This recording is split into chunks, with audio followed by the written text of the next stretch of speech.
Okay, members, we're going to start our meeting of the Economy and Development Select Committee, and welcome to all members, cabinet members, officers. We'll go around the room first and just identify who we are for the purpose of the live streaming. So I'm County Councillor Sarah Jones, and I'm chair of the committee. Hazel Eilert, the Scrutiny Manager. Nicola Perry, Democratic Services Officer. Councillor John Prosser, member of the committee. Councillor Susan White, Overmore and Monmouth, member of the committee.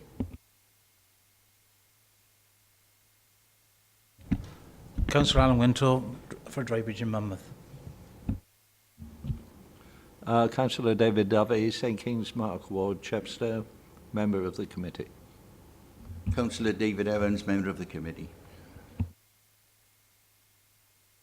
Councillor Bob Greenland, Deputy Leader, Cabinet Responsibility, Enterprise, Leisure and Culture. Sorry. Councillor Phil Murphy, Cabinet Member for Resources, and I'm just sitting in as an observer today. County Councillor Paul Jordan, Country Ford Abergavenny. I'm an observer today. Councillor Phil Hobson, Deputy Leader and Cabinet Member for Community Development. Roger Hoggins, Head of Operations for Agenda Item 2. Ralph Chapman, elected member for Mardy, observing this meeting. Councillor Val Smith, observing Lampeter Ward. Okay, thank you. And Peter and our guests, would you like to just identify yourselves as well? Peter Davis, Head of Commercial and People Development. I'm Susan Ward. I work on the Superfast Cymru programme as Marketing Manager. Martin Jones, I'm the Superfast Cymru Programme Manager. Lee Gripton, I'm the Partnership Manager from Superfast Business Wales. Okay, thank you everyone. So agenda item 1, which is apologies for absence. Received apologies for absence from County Councillor Doug Edwards. Thank you. So agenda item 2, which is declarations of interest. I need to declare an interest, non-prejudicial interest, on agenda item 6 on the car parking as director of the Welsh Retail Consortium. Non-prejudicial as it's not a campaign priority for our organisation, but if I feel that discussions are veering into a wider look at individual retailers or retail specifically, then I'll remove myself from the debate. Councillor Prosser? I'm also a member of Abergavenny Town Council, but it's non-prejudicial. Councillor White? Councillor White, member of Monmouth Town Council, non-prejudicial, but a member of my family has got a blue badge, so I declare an interest there. Councillor Dovey?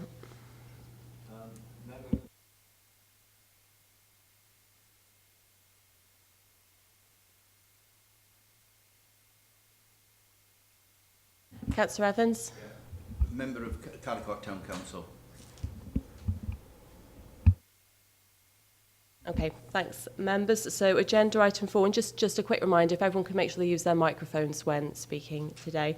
Agenda item 4, which is to confirm the minutes of the previous meeting. We'll take them as a whole. Are there any issues, members, with those minutes? And these are from the 3rd of March meeting. Just identifying mine here now, because I've got one issue, which is on the events programme. I think, let's have a look. Under the committee conclusion, it suggests that we were acknowledged that the problems of the 2015 Velothon had been addressed and that 2016 would be a great event. Whilst I've no doubt 2016 will be a great event, we're not clear yet that whether the issues have been addressed, so it's probably a little bit preemptive until the event happens to suggest that. So perhaps we could just amend that. Any other issues with the minutes, members? No.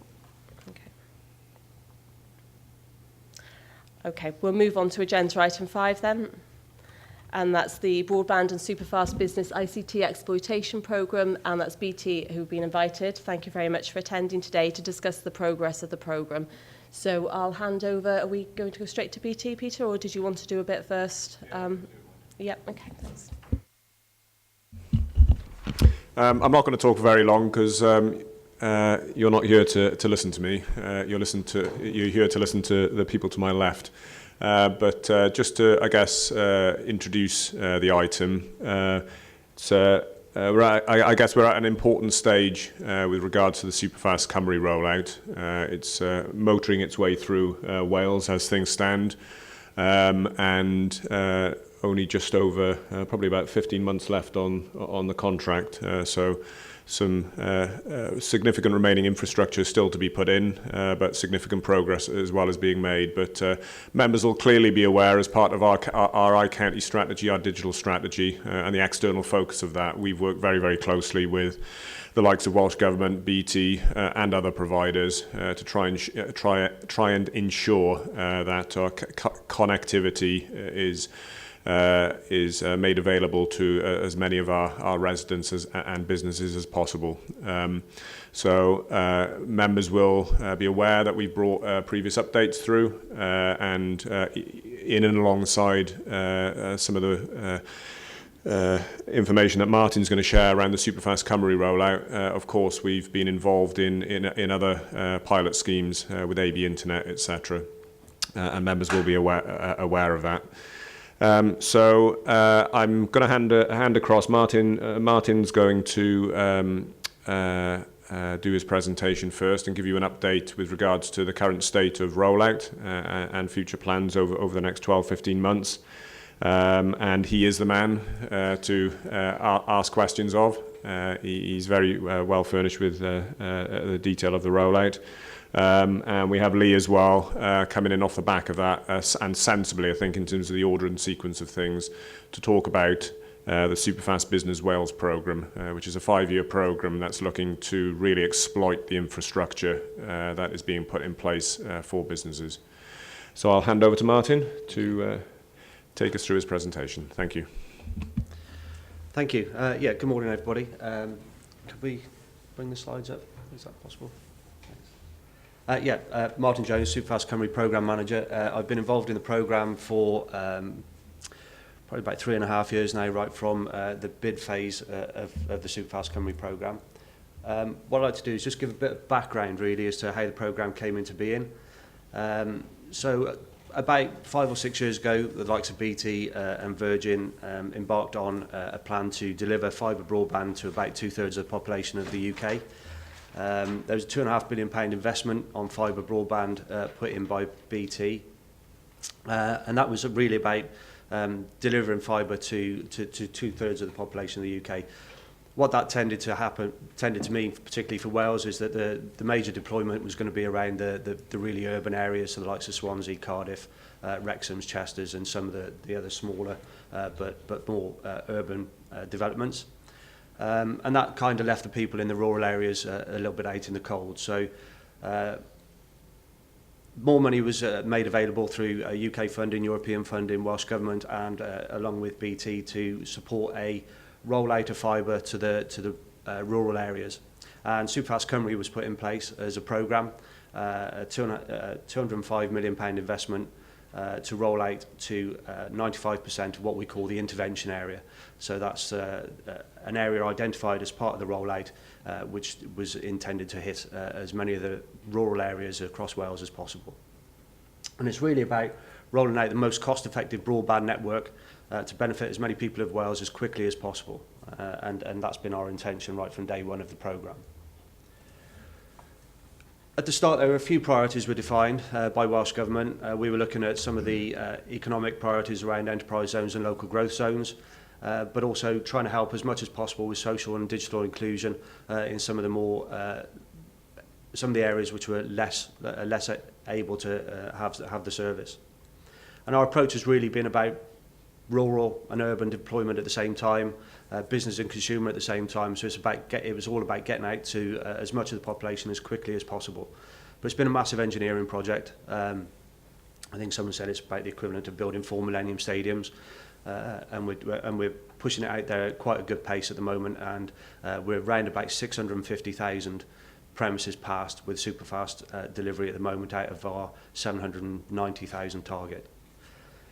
So The way we're doing it is through two different technologies, and you may see these come up in and questions raised about these. And there's FTTC, which we call fibre to cabinet, and that is effectively where we extend the fibre connection from the exchange to the green cabinets that you may see on the side of the roads, and then we use the existing copper line to the premise to provide a service. That's great. It's an easier way of getting out there, and it provides a really good service. Unfortunately, what happens is that the signal degrades quite quickly after about 3 kilometres, so speeds drop away quite quickly. Our intervention area and the premises we pass are all at 24 megs and above, so anything that's below that speed we don't claim for, and they're not part of our programme.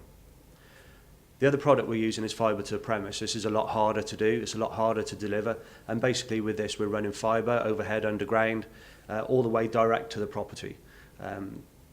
Massive advantage in speed, in that you've got no degradation of the copper lines, so people connected to fibre to prem will get speeds typically up to 300 megabits per second, but that's really difficult to deploy and takes a lot of time because you need road closures, way leaves and all sorts of stuff associated with the build plan for that. Unfortunately, with the way that the Wales is, being very rural, FTTP caters for about 80,000 properties across Wales. It's the biggest FTTP rollout anywhere in the UK, and it's a challenge because we've back-ended that programme to make sure that we've got it planned correctly. So it means, unfortunately, that FTTP in the last 80,000 is going to be probably the hardest part of the programme to deliver. So far, across Wales, superfast speeds 85.2%, sitting top of the devolved nations. We anticipate that we're going to stay that way. We're rapidly catching up England in our rollout because of the speed that we're deploying. And our intention is, and we are on target to deliver our 95% by June 2017. Monmouthshire, we're currently sitting at 72.2%. Can't see this as it stands at the moment. And you know, that's quite good progress from where we started in quite a quick time. Monmouthshire was one of the latter authorities to start the deployment, and we're making good progress, and we're ramping up quite quickly in the area now. So hopefully you'll see quite a few of the Openreach guys out and about deploying the service across the area. So just a little bit of an update with progress to date. What I've tried to do is list as many of the exchanges as I can that have had delivery to date. So we've delivered about 13,000 premises out of the 18,000 that we've got to do. We've just recently identified another 5,000 premises across Monmouthshire.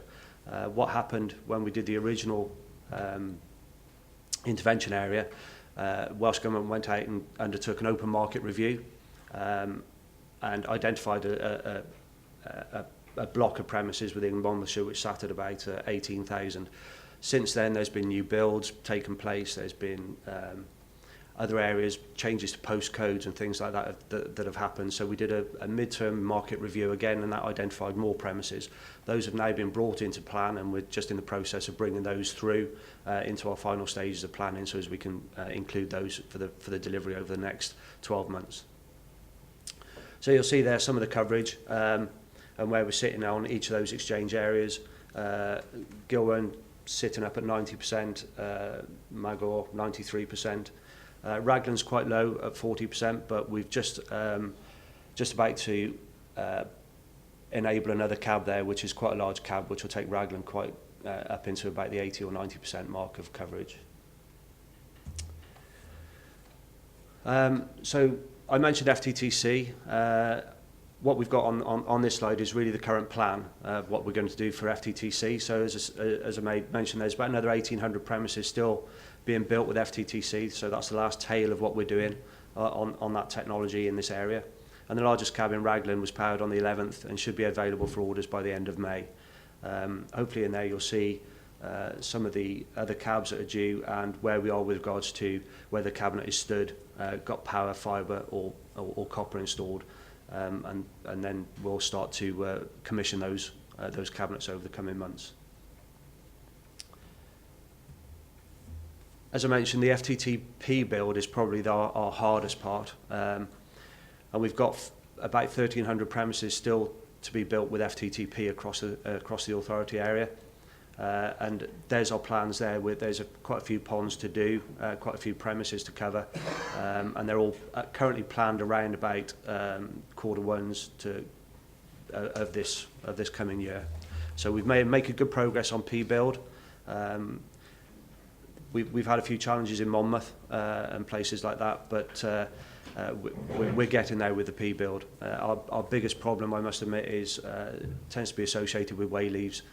We have a lot of issues when we're trying to build out FTTP with getting permissions to locate poles, run power cables across land and things like that. So fortunately, we get a lot of support from the local authorities and the highways agencies, etc., to clear those way leaves. But in some cases, we do have to delay things because of local communities may object to certain areas, which means we end up having to replan some of those jobs. But as it stands at the moment, we expect that we'll be at 90% coverage of superfast speeds across the local authority, certainly by the back end of this year. What we're then looking to do is explore alternative solutions to get up to 95% of coverage across the authority, and hopefully even further than that. We've got some new technologies coming along called FTTRN, which is a product called Fibre to Remote Node. What that does is effectively extends the fibre further from the existing green cabinets that are on FTTC a little bit further out. They're kind of smaller cabinets, so sort of mini cabs, child cabs off parent cabs. And that will extend the reach even further to people that may be not getting it at the moment because they're just slightly too far away from their existing cabinets. And going forward, we're also introducing things like vectoring, which will give an uplift in speed to some, which will bring them a little bit higher up from the 24 megs into the 30 megs. And for the people that get lucky enough to get 70 megs, it might take them even higher up into the 80s and 90s. And we're also doing some trials with a product at the moment called GFast. You may see that in the press. We're doing it across Swansea area at the moment, trialling that, and that's giving speeds over the copper network for people within about a kilometre of in excess of 500 megabits per second. And we're hoping that that's going to be starting to be rolled out over the coming 12 months to push further and faster speeds out across the areas. One of the things we're doing at the moment as well is trying to allow people a little bit more of an opportunity to self-serve, to get an understanding of when their cabinet is going to be live, when they may be able to get a service. So what we've done is develop a website which is part of the OpenReach, but also sits on our Superfast Cymru website. And that's all about how your cabinet is being deployed and at what stage it's being deployed and when you're likely to get it. And it's simply a case of putting in your landline number or your postcode and it comes up with an address. That allows you to check your address and it will tell you at which stage of the deployment your cabinet is at. Hopefully that will be something that you'll be able to point your constituents to so as they can get an idea exactly when they're likely to be receiving a service. And the other thing with this, it will also tell you if you're not going to get a service. And I think that's just as important as being able to tell people when they are. And that will then point you to alternative solutions, and that may be the Access Broadband Cymru scheme, which is available to people who haven't got the benefit of a fibre broadband product over the next 12 months or maybe in the future. And that grant is available now going forward, and I think it's open to anybody. And there's also some business grants available as well. So it's all about keeping people informed as much as anything else. Hopefully you'll be able to see from the slide deck some ideas of our timescales for delivery across Monmouthshire. Most important thing is as well that we're continuing to use social media as much as possible to keep people informed, whether that's via Twitter, Facebook. We've got our website, although that's going to be changing shortly from Superfast Cymru into a Welsh Government website. The Welsh Government are going to be handling a lot of the queries and handling most of the social media and marketing for us going forward from June onwards. But as it stands at the moment, that social media element is still there and working, and we tend to handle, I don't know, Susan, how many queries a week? 150 on an average week. So that's kind of Susan and Susie who work on those, and that doesn't include all the stuff that we get through on social media and Facebook and all the other joys of Twitter, etc. So I guess that's kind of a bit of a run through. I don't want to take up too much of your time. I'm conscious that you've probably maybe got some questions. So yeah, thanks for listening. Happy to take any questions that you may have. Thank you. And I understand we've got then looking at the business exploitation side. So I think it's time now to focus on this presentation specifically. On Monday, we had our iCounty strategy come to us. So this presentation, your attendance here today has been very welcome, because clearly to meet our aspirations under our own digital strategy, we need that infrastructure in place. I'm going to go out to members, but first, if I could just ask one specific question. Who determined the intervention areas in terms of the rollout? So where the first locations were that received the rollout of the programme. You know, I know you talk about it being around economic priority areas, but as a gateway to Wales, we would have hoped potentially to maybe have been a bit further up that plan. So I don't quite know how to put this really. Originally, the intervention area was, like I say, was identified across the whole of Wales under the open market review activity that was undertaken. Welsh Government then went out to all of the local authorities and requested feedback and as to where they felt they needed to deploy in the local authority areas, what was their priority, etc. My understanding was that Monmouthshire didn't come back with the information that was needed quite in time, and it ended up that consequently that Monmouthshire was one of the latter ones in the programme to be started. However, what I would say is that because the way the infrastructure has to be built as well, it meant that we have to kind of start building the spine out. So Monmouthshire was always going to be towards the latter end of the infrastructure build anyway, and because the amount of FTTP that's built in Monmouthshire as well, it's one of the largest local authority areas for FTTP. It would have meant that it was towards the back end of the programme. But what we have done is consciously delivered FTTC across Wales to as many people as possible. So a lot of people have benefited quite quickly of FTTC, but the FTTP rollout is back-ended. We might come back to that, I'm sure, in our discussions now.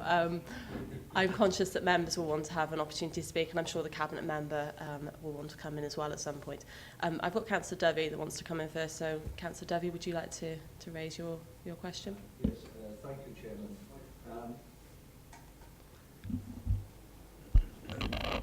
When we started off here, I wasn't quite sure whether I did have an interest. I think it's non-prejudicial, but my son works for Virgin Media, and he is the network manager for the whole of the UK. But he is a network manager for existing business, so he's not involved in rolling out new. That department has been split now, and somebody else does the pioneering work, if you like, but he looks after the existing. I don't think that is an issue, but just in case it comes back to haunt me somewhere, I want to mention it now, okay? Chepstow was one of the first areas to be addressed, and I was thankful for that. But in my ward, we still do have the issue of people not being able to get the broadband that is in most of the ward. And it is very strange because if you take the Bayfields, for instance, you can have people that have got it that are in sight of people that can't get it at all.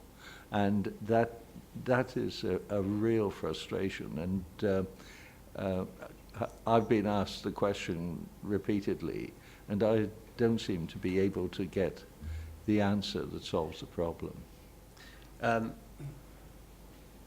Without knowing specifics, it's difficult to say. I mean, if there's a community and there's people sort of 2-3 doors down who can get a service and the other ones are saying they can't, then we'd need to understand why that is. It may be that there's an issue with some records or something, but there should be no reason why people within the same street, if one person's got it, the other should absolutely be able to get it. Communities like that, if there's one that's good, that can get it, definitely. If there's remote properties, then it may be a distance issue from the Cabinet.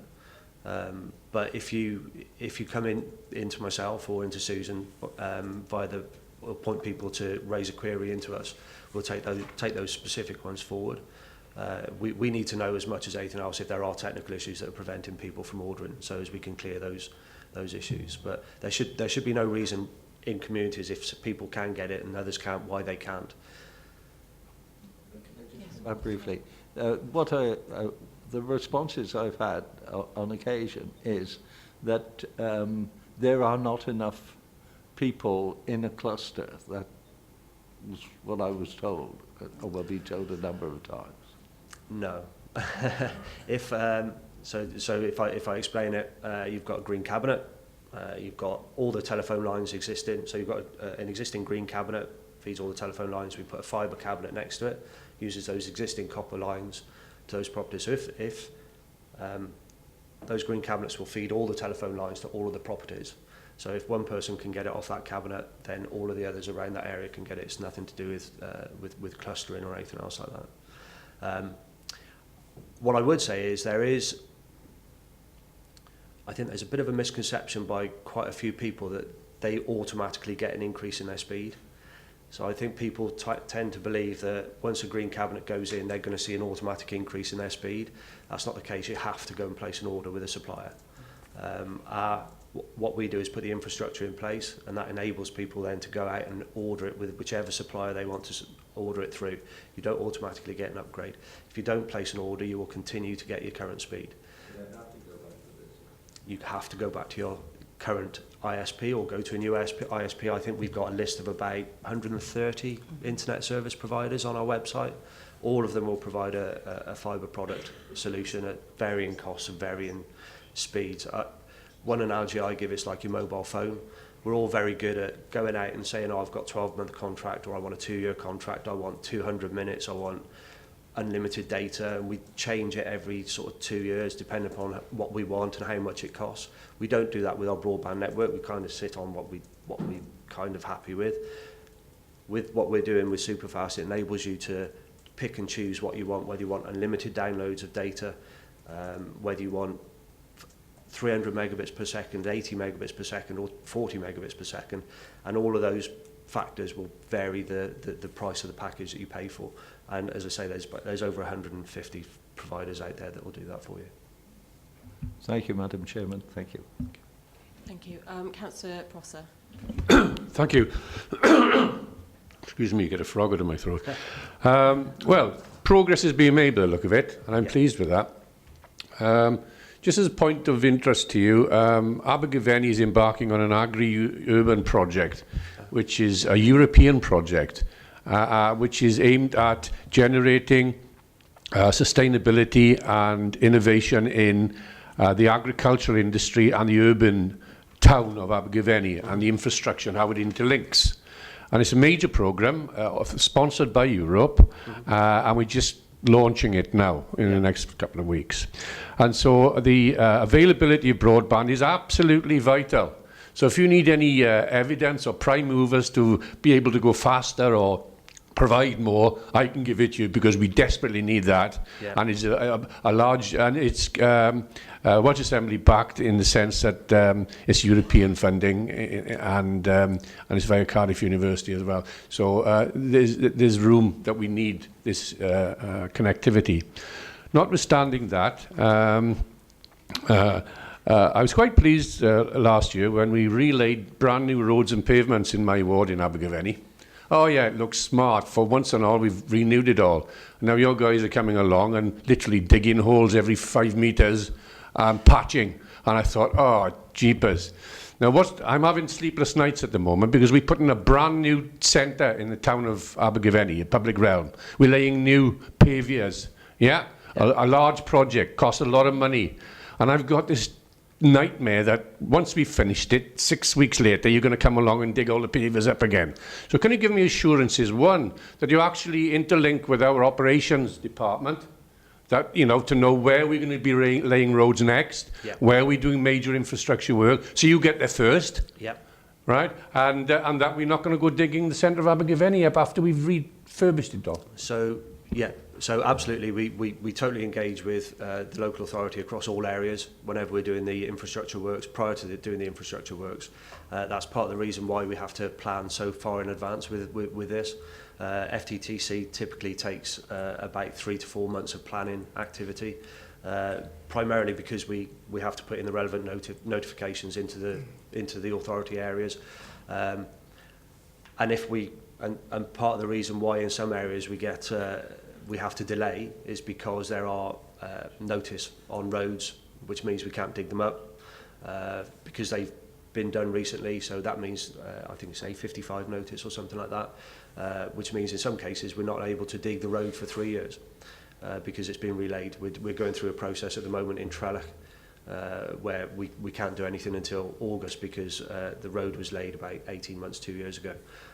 And we can mini trench, but we can't fully duct, so we're having to do that. So everything we do absolutely is run through all of the authority departments to make sure that we're aligned with any activity that's taking place. So if there is roadworks, yeah, so absolutely, yeah, we have to align with everything like that.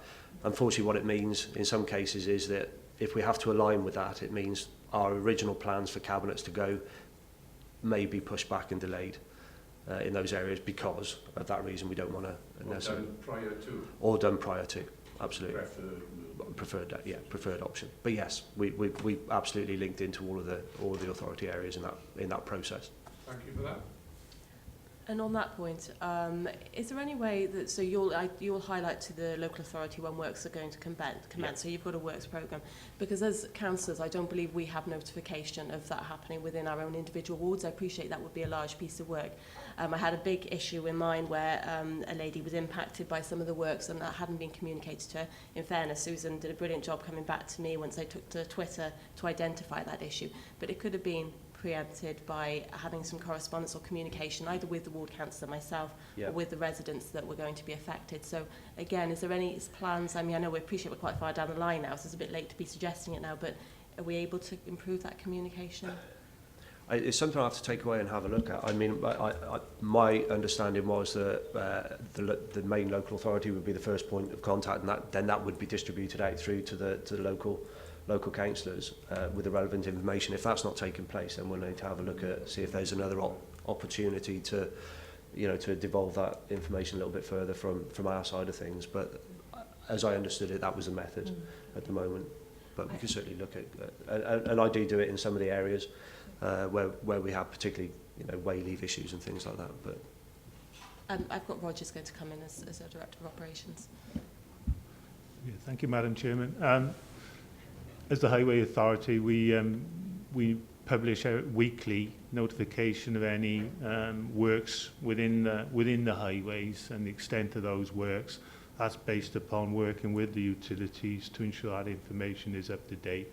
If you're not receiving that, then I'll check that with the officer, but it is normally published weekly to a range of different people, including members, I believe. So I'll check that for you. In relation to Councillor Prosser's concerns about whether or not the works, there is liaison with the utilities and particular concerns around Abergavenny. Well, it was in this particular case, and I know all utilities were connected. And you may recall that we did dig up Frogmore Street for the gas and during Christmas, purely in relation to all utilities would be contacted in these bases. Okay, Councillor Greenland. As you might expect, I'm going to address the statement that we've just heard that Monmouthshire seemed not to be interested. As the responsible cabinet member, can I just remind you that we've actually were at the forefront at the very outset in coming forward to try and get Monmouthshire on the front of this programme. I myself met with the then director of BT Wales, Anne Bainan, on at least 2 occasions with our lead officer. We were not there to discuss the weather. We were there to discuss exactly this and where our position was going to be on the rollout. I have also met Anne Bainan with our leader, and we have pushed constantly for Monmouthshire to be further up this list. I'm not sure how to put this politely, so it's probably best that I don't, and you can probably imagine how I feel about the statement that you've just made. But I will be now looking in to see why this seemingly, there seems to be a misunderstanding, let's put it that way, about where or about the enthusiasm for this in Monmouthshire. That is far from the case, and I feel quite aggrieved to think that within BT there's anybody that can be actually unaware of Monmouthshire's constant push for this to be rolled out into the county. Yeah, if I could just come back on that, I may have worded it incorrectly. What I was saying, I think, is that we absolutely understood and took all the feedback from the local authority areas from within our plans, our BT plans. I think there was some questions asked by Welsh Government into local authorities that drove some of the prioritisation of the local authority areas. So we planned, the BT's plan for build, the Superfast Cymru plan for build, was always about as many people as quickly as possible, and Monmouthshire was absolutely still in line at the forefront of all of those deployment plans. In fact, I think some of the first ones, the first FTTP build that's taken place in Monmouthshire, in Trellick and across the areas around there. So it has always been at the forefront of build. It's just that when it came to some of the priority areas that were looked at from Welsh Government's perspective, there were higher priorities around the growth zones and enterprise zones which had to be focused on. Those areas, so those areas that were prioritised, which tended to be in some of the Tyne Valley in Pembrokeshire, in North Wales, meant that drove, because those are the priorities, as I said, about enterprise zone and growth zones, that drove those local authorities to become higher up the order to deliver, as opposed to some of the other ones which didn't have the enterprise zones and growth zones in them. May I come back, please, Chair? So are you saying that the move to push Monmouthshire was guided by Welsh Government directives? As far as a priority around build for enterprise zones and growth zones, then that was their key driver for the build of the infrastructure initially at the outset. So those are the areas that were prioritised. Yes. Thank you. But I would add we have covered all local authorities as quickly as possible with the infrastructure build that we've been able to put in place. So. Councillor Hobson, did you want to come in on that point? Can I just, I'm going to talk about our enthusiasm. It all come together, so it's all going to, I'll put this together as much as I can. And I might need Bob's help on this one on numbers. Can we talk 5 years or 10 years in advance? I'm not quite certain if you're here today as BT Openreach, the wholesale division and infrastructure, or you're BT retail. I'm not too sure which side you are. I'm neither.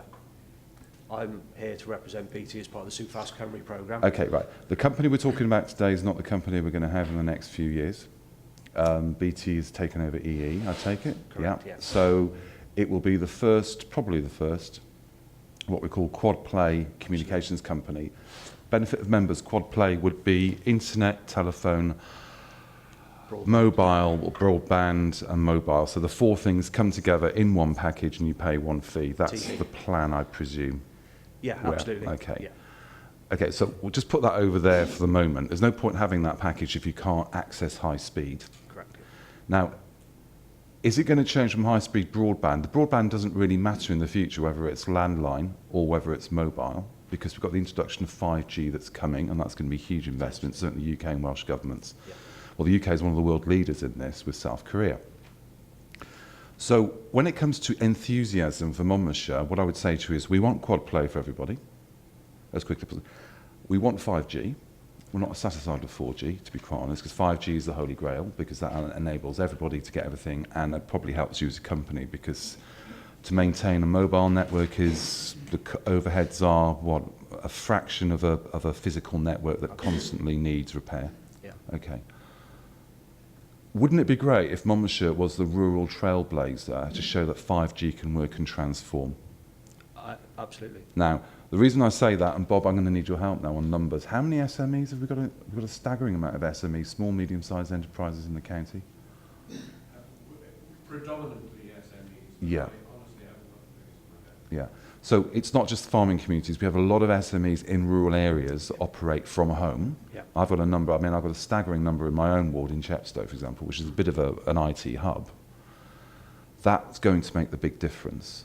So can I play fantasy super fast broadband access now and say where the enthusiasm for Monmouthshire is and take the message back that when it comes to 5G, Monmouthshire, why can't Monmouthshire be the rural example of how it can work and how it can transform? Yeah, you know, it's something we certainly have to explore. I think then one of the key things is with the mobile network, you still have to have a superfast fibre network backhaul infrastructure in place. So what will tend to happen is as the superfast network gets rolled out, you'll probably find the coverage for mobile will improve as the providers get out there with their 4G masts and going forward their 5G masts. But yeah, you know, I guess it all comes down to long-term plans and what they are for the 5G network, what the build plans are with our hopefully our new partner or whichever other mobile network provider is going to go out there. All I can say is from a Superfast Cymru point of view, the key thing for us is to get that Superfast coverage across as high a percentage of Wales as possible. And obviously Monmouthshire is included in that, and that will only help develop an open market for all suppliers for quad play services, whether it's a BT product or whether it's another service provider's product for whether it's Sky or whatever. You know, it gives that opportunity as a superfast network for those providers to utilise it across, you know, all areas, and quad play is absolutely the way it's going to go. Seamless intervention across all areas, whether it's your mobile phone, your home phone, your internet and your TV, and how you use it over an iPad, or totally seamless as you walk around your communities, as you walk around everywhere, totally connected, totally seamless connectivity. And Superfast is the root of a lot of that. Can I just reinforce that? I'll give you one example why this is really important for us. When it comes to criminality or crimes committed, particularly burglaries, there are plenty in rural areas. Wouldn't it be great? And the police tell you how to do things. Now, if you're away from home in a rural area and you want to switch your lights on, or you want to check what's going on by your CCTV or something, those services would become absolutely vital and seamless if we get 5G. I mean, it just happens. There's no question about it. At the moment, it's not available for a lot of people. And particularly for rural communities, that's going to actually be transformative. So again, I would just ask that Monmouthshire, could we be first in the queue for this? If you want to do a trial area in a rural area, it should be us. I'll certainly take that back into the bigger than me BT. I would add that if anybody's got an interest in sort of technology side of things, if you have a search on the internet for something called the Internet of Everything, it's quite interesting to trawl through that and how they anticipate what's going to happen in the future with regards to connectivity, literally down to being able to tell if you've only got 4 eggs left in your fridge and you need to go out there and they'll place orders for you. So connectivity is key to everything really going forward. Okay, thank you. I've got Councillor Wintle, and also I'm keen to bring in other members of the committee and also any of our councillors that have joined us, Councillor Smith, Councillor Chapman and Councillor Easton. So Councillor Wintle, if you want to raise your question first. Thank you, Chair. I suppose we used to be in behind the depraved areas. I always use that term because there's nothing deprived about them. I'm concerned. My telephone cabling is about 50 years old. Yeah. So what's the point in connecting up all these nice fibre lines where you've got a joints? I also know that a lot of my cabling has been affected by water. Yeah. And so that I know they're running out of connections to use. You know, so how are we going to progress with that? Some of the estates are, sort of very old. Yeah, you've just come onto my pet topic at the moment. It seems to be a hot subject at the moment. We're building out the infrastructure of the fibre network to the cabs and fibre to Prem, but we're absolutely aware from questions that are coming in and queries that are coming in from the public that there are issues on what we call the last mile or the last copper connection. that's been highlighted up as a service issue into our chief exec, and they're putting a big focus on the copper refresh and the service delivery side of that last mile connection. As you say, you know, it's great to be able to get fibre to a point, but if that last connection's not good, then it's all very well saying you're going to get 50 megabits per second, but if you're only going to get 10 because the standard of the copper line is not good. We can only do that based on the general public coming to us and raising issues and raising faults. So what I would urge is that, as you can imagine, we've got miles and miles and, well, millions of miles probably. So we can't actually trace all of those and replace all of those. So the key thing is for people to raise issues and faults into our fault management team about those so as we can pick them up. Yeah. Can I come back? Well, the current BT operation should have a rather large history of records. So I would have thought that they would have be using that without needing the public to remind them that the problems they've had. No, you're absolutely right. And if there is a record if there is a history of faults on lines, they do prioritise those and replace those lines. But if there are other areas, as we deliver fibre broadband now and people are finding issues with their speeds, those are the key ones to flag up as well. I think what we're finding is people are using their landlines for their phone less and less. So consequently, we tend to have less and less faults reported on the actual landline itself, and more about the quality of the signal for the fibre and the broadband network going down them. Last time I probably had a phone call on my one other than a PPI call was probably about 6 months ago from someone. So, it becomes less and less important for your landline. We're obviously not a county councillor. No. I know Councillor Murphy wanted to come in, but I'm keen to bring in other members, either of the committee or members that have joined us, so Paul, Ralph, Tony, and I think Val's indicated, so Councillor Dovey. So Councillor Smith, and I'll come back to you if that's okay as Cabinet Member, Councillor Murphy. Yeah, Councillor Smith first. Thank you very much. I represent a rural ward. Doesn't feature on any of your lists. I'm aware of a Green Cabinet going up in... Represent Llanbadach, large rural area that circles Usk. Very poor reception. Green box here, nothing happens. Some poles have gone up in another place around Glascoed. Actually, within the area, it's impossible sometimes to get a mobile reception. Yeah. It's very poor. There's a huge demand there. I don't know how to further the request for people, but as far as I'm concerned, there seems to be not much progress being made in providing that service to my ward. So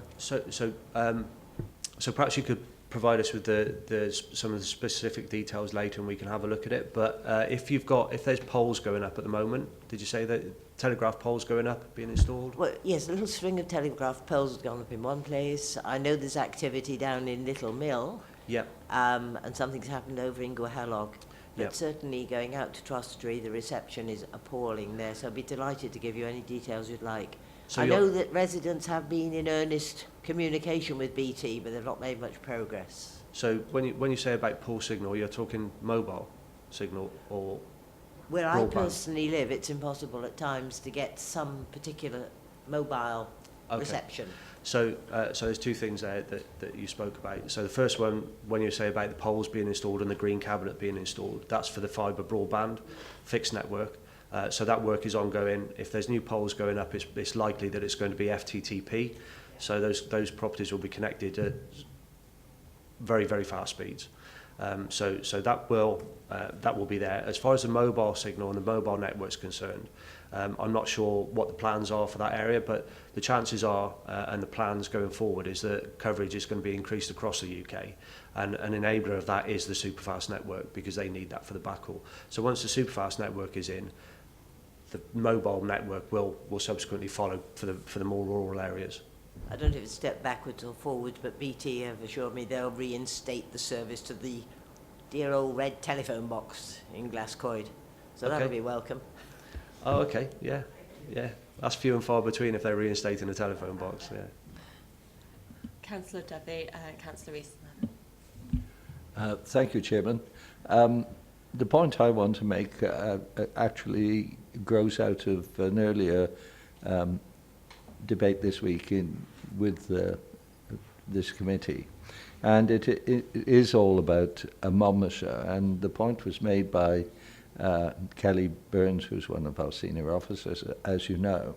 And what she was talking about, and it's something that I have been very keen on for some time now, is the growth of, shall we call them, electronic technology industries, for want of a better grouping of words, in this area. And we are in Chepstow, believe it or not, the fastest growing area, that surrounding area, in South Wales in total.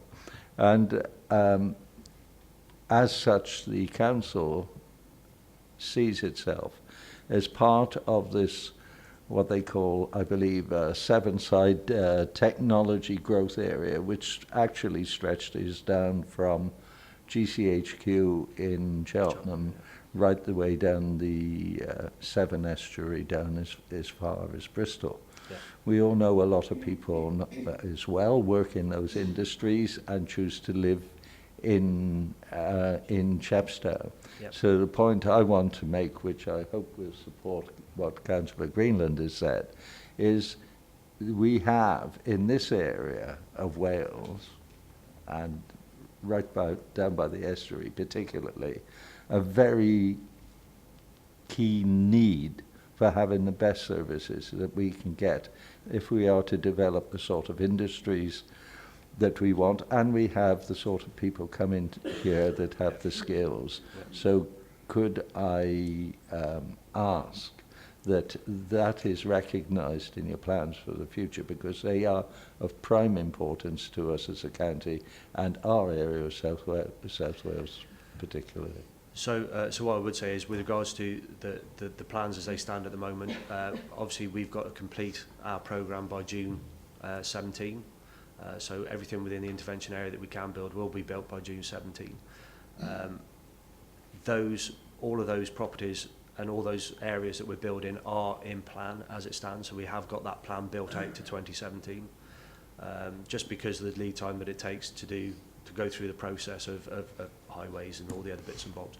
So everything is planned to be built right through to 2017 as it stands at the moment. Anything going forward after 2017 for new premises that are identified, new businesses, and everything else will subsequently be tagged on to the back end of that as part of an additional build plan. Could I follow up with just one very short question? Bearing in mind what you're planning and what to do, is there any communication between you and the county where we say what are the areas that we think are likely to be prime for this sort of development, so that we ensure that the facility, if you like, is in the right place when the potential customer comes along? So are we talking about new sites in these instances? New areas where we have. I mean, you could be talking about, there are areas in Caldecott, for instance, industrial estates down there, etc. You know, so if we are looking to put, we've got this one place concept as well, which includes how we want to develop industry within that. So it's a way the county is developing.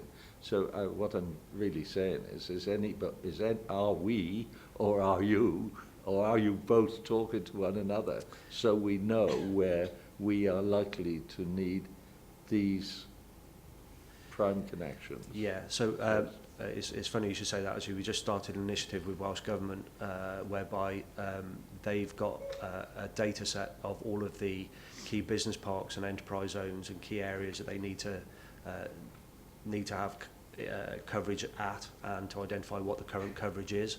So we're working with Welsh Government at the moment to get that data, to crunch that data to see where their priorities are going forward, and which business parks at the moment haven't been covered. Some of them are what we call brownfield sites, so haven't got a service, and we need to know what the plans are for those, and some work is ongoing to do that at the moment. Bearing in mind your earlier comment about what happened with Welsh Government and ourselves, I would urge you to speak to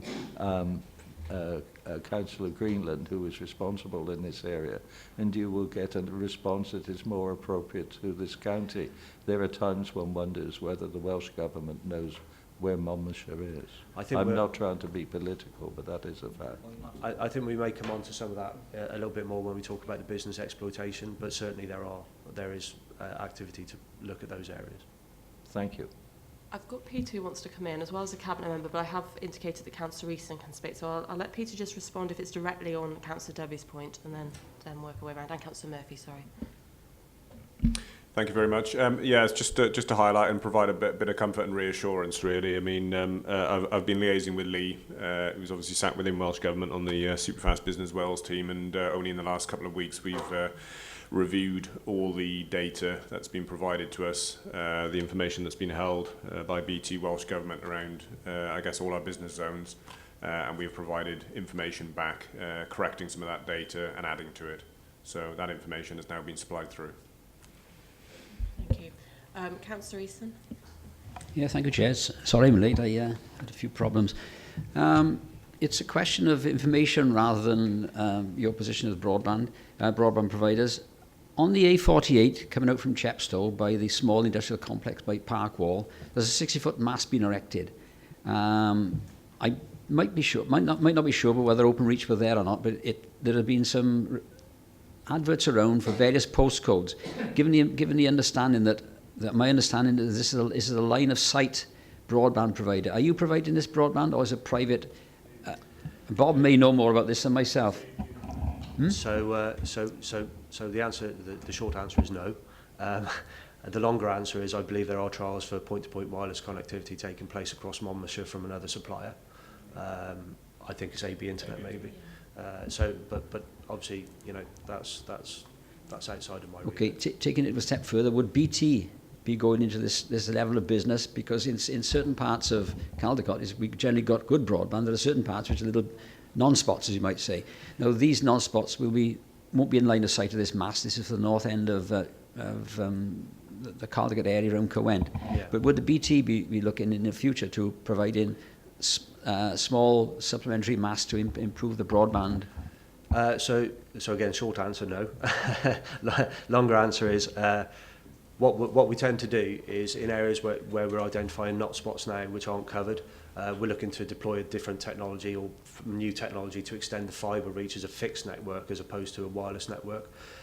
Where those not spots are, maybe currently, until we reach them with our extended fibre network, there's the Access Broadband Cymru scheme, which enables a grant to be made available for an alternative technology, whether that's a point-to-point wireless network or a satellite solution. So there are options available through other suppliers. As it stands, BT's focus around deploying the fibre network is predominantly around the fixed fibre network. We've not really moved into wireless point-to-point at this stage. Okay, a supplementary to that. A lot of Caldecott has been laid many years ago by Cabletel with fibre optics. I think they've sort of based around the Mytel area. Why, is there any reason why a business like yourselves couldn't look into that sort of technology, because they're outside a lot of houses, fibre optics straight in, which will give you quite a lot of gigabytes? Yeah, unfortunately we're not, due to some of the regulations prevent us from sharing ducts and fibre. Depends upon the supplier. We have an open network. Other suppliers don't necessarily have an open network to enable us to share their network. So in those cases we're prevented from using that fibre network. Councillor Murphy. Thank you. Just first of all, let me just go over the issue of the mast at Park Wall. That is part of AB Internet's pilot scheme, which is sponsored by UK government to provide broadband into the hardest to reach areas of Monmouthshire, those known as the white areas where BT are never going to reach. And those masts work through line of sight Wi-Fi. There are, I think, 6 or 7 masts throughout the county which are linked up, and they will reach most of what was identified as 1,500 households. And that's a completely separate scheme which has now gone live in the last couple of weeks, really, and is gathering subscribers onto that system. The issue I wanted to cover was that of communication, because as I go around and I speak to people, they don't really know what on earth is happening. In my own area, for instance, which is served by the Wolves Newton Exchange, we had activity about 4 or 5 months ago, even nighttime activity, where we were told by third party that they were laying cables under the lane, and since then we've had nothing, and several people have tried to find out what's going on with no avail. You mentioned, interestingly, the website, which you can look up your landline or your postcode and find out the availability. I've just done that, and I've tried it on both the iPad and on a laptop. You put in either the landline or the postcode, submit, blank. Nothing comes up. Have you accepted cookies? Sorry? Have you accepted the cookies? Yes, on both of them. And nothing comes up. And this really identifies the problem. There is a lack of communication with members of the public. Now, if, for instance, you were to have a simple newsletter, an update newsletter sent electronically to community councils and to elected members, that would overcome a lot of this, because you know, if it's not working for me and it's not working there, it's not working for anybody probably at the moment. So perhaps I can come back on that. So the website is working. I'm sure it's working, because otherwise we would have heard about it by now. It may be that it's something to do with the internal network here. But as far as notification and email and newsletters, we send out on average, so people register their interest on our website. That's our single point of reference for people to go to. They register their details. I think we've got something like about 300. How many people have we got registered on our website? Oh, do you know what? I can't remember, but there are thousands and thousands. Thousands and thousands of people registered. We send out regular email shots to those people who have registered an interest. We also send regular e-shots and email e-notices out to the local authorities for devolvement through their communities. We're a very small team. There's myself, Susan and Susie manage the whole of Wales on marketing and communications. We can't get to every town, every village across Wales. So we have to use the form of social media. And our website is the one source of that information for people to register their interest, raise queries, raise questions. And we do send e-shots. I think this month we've just sent out 30,000 emails to people who have registered their interest who can now get a service that didn't realise they could get a service. No, sorry, there was about 800, but we send out about 30,000 every month email messages out to people who have registered on the website. So are you saying that you actually send to Monmouthshire County Council this e-newsletter? Go on, Susan, do you want to, as far as this? We send the newsletter to any county council that has asked for it, not just the councillors, but anybody can register for the newsletter. So I do believe, Peter, that I did add you to the list about 18 months ago, yourself and Kath. Yeah. But like I say, it's not just for the councillors, it's for any member of the public. So anybody can register with us and we will keep them updated. We'll send them information on progress, not just in the local area, but Pan Wales, every other month. And as Martin said, as soon as their postcode goes live, when the fibre is available, we'll send them notification to let them know to contact their ISP. We also use social media then for local areas. And I remember an example being Mega. We take photos of local areas and we use local images on Facebook and social media to hopefully then people might not read what we're writing, but if they see an image that's local to them that they can recognise, it draws your attention. So we try really hard to reach everybody and let them know about what's going on in the local area. Okay, thank you for that. I'll follow that up.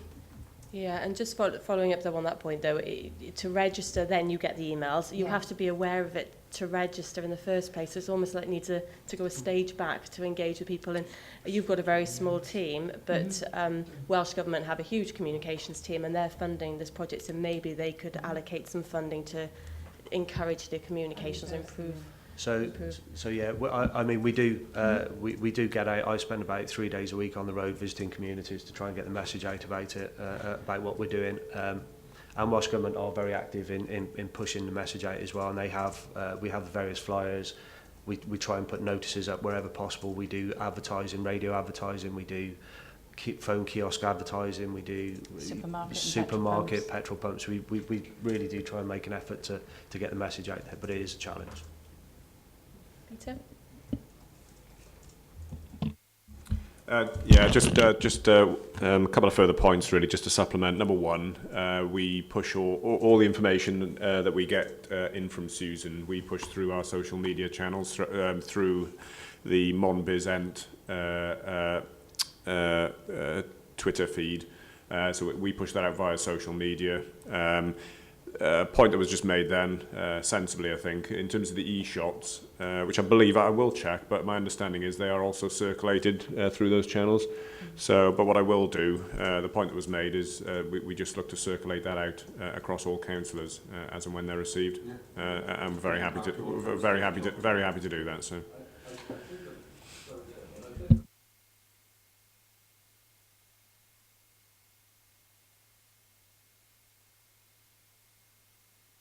Okay, yeah. Okay, I've got Councillor Murphy, and I'm going to start to bring this session to an end, so we can move on to the business exploitation side. Councillor Murphy, sorry for taking so long to come to you. That's okay, Chair. Thanks for that. Some of what I was going to ask has been covered by other people anyway. It's a combination of white areas and AB Internet, but. Before I do that, I've got a message here for you on what Bob was just talking about. We're not being able to get in. It's Barracuda. The link you're accessing has been blocked by Barracuda Web Filter because it contains content belonging to the category of park sites. So that's just a bit of information for you. You did mention when we were talking about areas that weren't being able to pick up, that you couldn't really comment unless you had specific areas. Well, I dropped in on a public session that AB Internet were doing in Caerwent the other day, and looked at the white spot and the postcodes list that he had there. And right in the middle of my ward is a little development of 20 houses called Trewhen. And it's absolutely surrounded on all sides by people who can access superfast broadband. Yet it's a white spot as far as the network's concerned. And what I was puzzled about was yes, I can see white spots in remote areas and things like that. And yes, it's only 20 houses. But it's surrounded by people who can get it, and I can't quite get my head around that. So perhaps a couple of questions for clarification, really. Is it a new site that's been developed? No, it's been there about 70 years. Okay. Is it, who's defined it as a white spot? It was on the details that AB Internet had. They had a list of postcodes that weren't covered. And it was part of that. So that may be their list of white places. Well, I would have thought that there should be a common list because they and no doubt other firms seem to be investing an awful lot of money in providing infrastructure to areas that perhaps they shouldn't be. If I could just come in there quickly, just to clarify. In terms of the postcode data that fed into the Superfast Cymru contract originally, when the pilot was brought forward from BDUK, there was postcode data that was agreed as part of the AB Internet project. That postcode data was then stripped off the Superfast Cymru rollout. Okay. So the postcode data that AB Internet are working with, that is their postcode data. That's what they're looking to try and obviously provide connectivity into. I'll take the point and I will follow it up with regards to AB Internet, just to understand as to why those properties, as an example, aren't being covered by their network rollout. Councillor Greenland, just a quick I don't want to labour this point. Well, I do, really, I suppose. But somebody has managed to get onto the website, and they've put in the postcode, and they found a match for the address, but then it said that it couldn't determine ADSL. And the comment came back, and I agree with this comment because I thought so as well. It's not very user-friendly. To actually get onto the page where you can put in the postcode is not very clear from the from the page that says use your internet, find your postcode. So, you know, there are problems with this, and clearly the sort of feedback that we're all getting from members of the public, and certainly I serve 2 community councils, and it comes up regularly. What are BT doing? We can't find out, and nobody's telling us. Okay, can I just say I'll leave some leaflets here. I'll also leave my email address. So if anybody has anybody that, you know, you've got queries on, I'm more than happy to deal with them. What I would ask is that it's my personal email address I'll leave you. If you couldn't pass it on to your constituents, I'd appreciate it. But if you feel free, if you've got anybody that's got any queries about rollout in their area, I'm more than happy to take it for you. Thank you for that.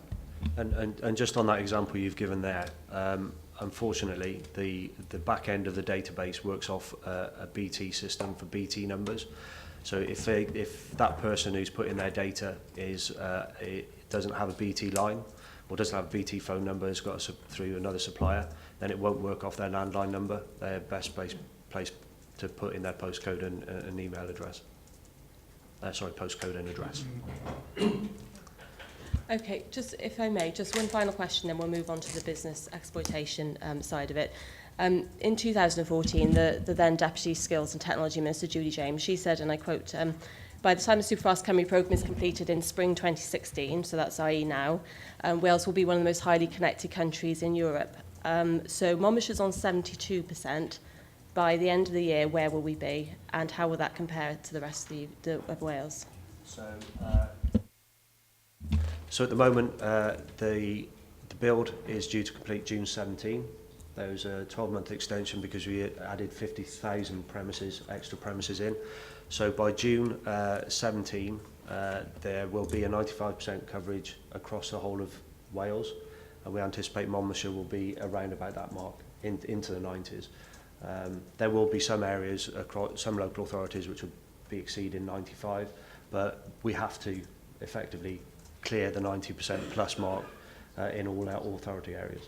So we can go back to our residents and say by June 2017, over 90% of Monmouthshire will have coverage in the Absolutely, yeah. Okay, thank you. That's really useful discussion. Thank you. And on to Lee then, if that's okay to do your presentation.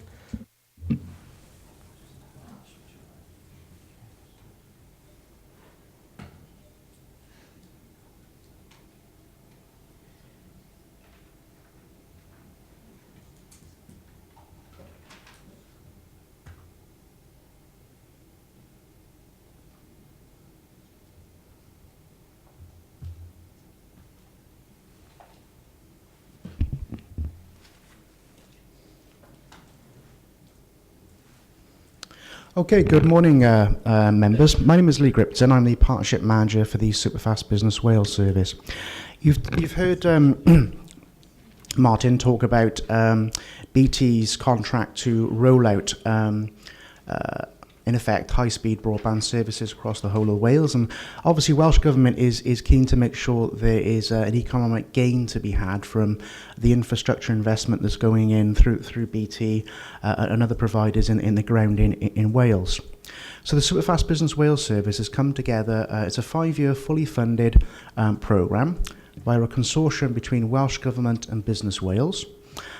So I'm part of a team that is effectively charged with working with SMEs in Wales to help them understand and be confident with some of the new technology choices that are available to them to help them grow their business, with or without them accessing superfast broadband.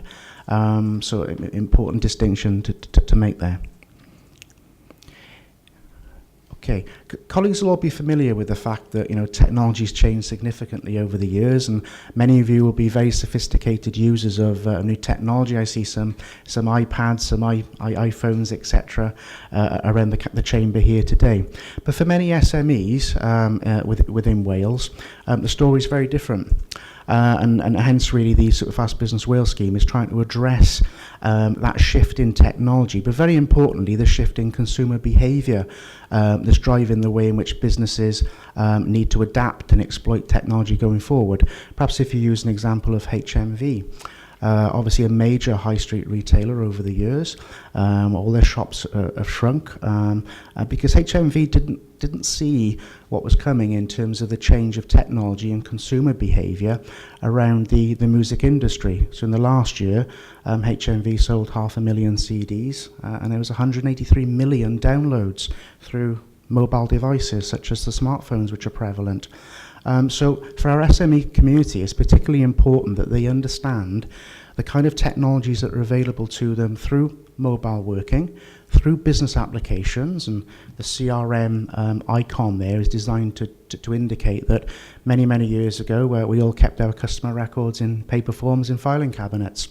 Business applications like customer relationship management systems, and you probably use a CRM system here for the council in terms of your interaction with your customers.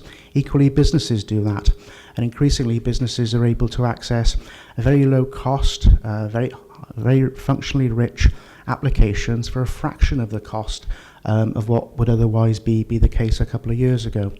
Equally, fax machines have hopefully evolved into email communications over the years, and I'm ex-local authority myself, and I often laugh and joke when the fax machines are still there and people form an orderly queue in terms of, is it my fax coming through, and all of those data protection issues that go with it. But in terms of the technical evolution that's taking place, the point of maturity that we're now at is very different to where businesses might have invested in technology. So they might have invested in a desktop PC, a big fat PC that could have cost £300 to £500 maybe. My world, and working for the team, is very different. And this technology is available to small to medium-sized enterprises, and this is part of the inspiration that we want to work with businesses on, so they understand some of these options that are available to them. The box on the left is what's called a thin client PC. You may use some of those here within Monmouthshire County Council. They're typically about £60 compared to the £300, £400, £500 cost of purchasing a traditional PC that holds data and processes data. That's simply a communications device, so it talks to services that you're now receiving over the internet. The term the cloud is often talked about, and just to demystify that, that's basically receiving infrastructure and business application services over the internet in very crude terms. There's a more technical description of that available, but I'll keep it simple. My world is I use a tablet for everything, and I use Office 365, which is Microsoft's cloud service for their licensed product. So I no longer hold a license to use that on premise within the organisation I work for. I pay as I go. I use that service over the cloud. And my telephone here is a bit more than a telephone now.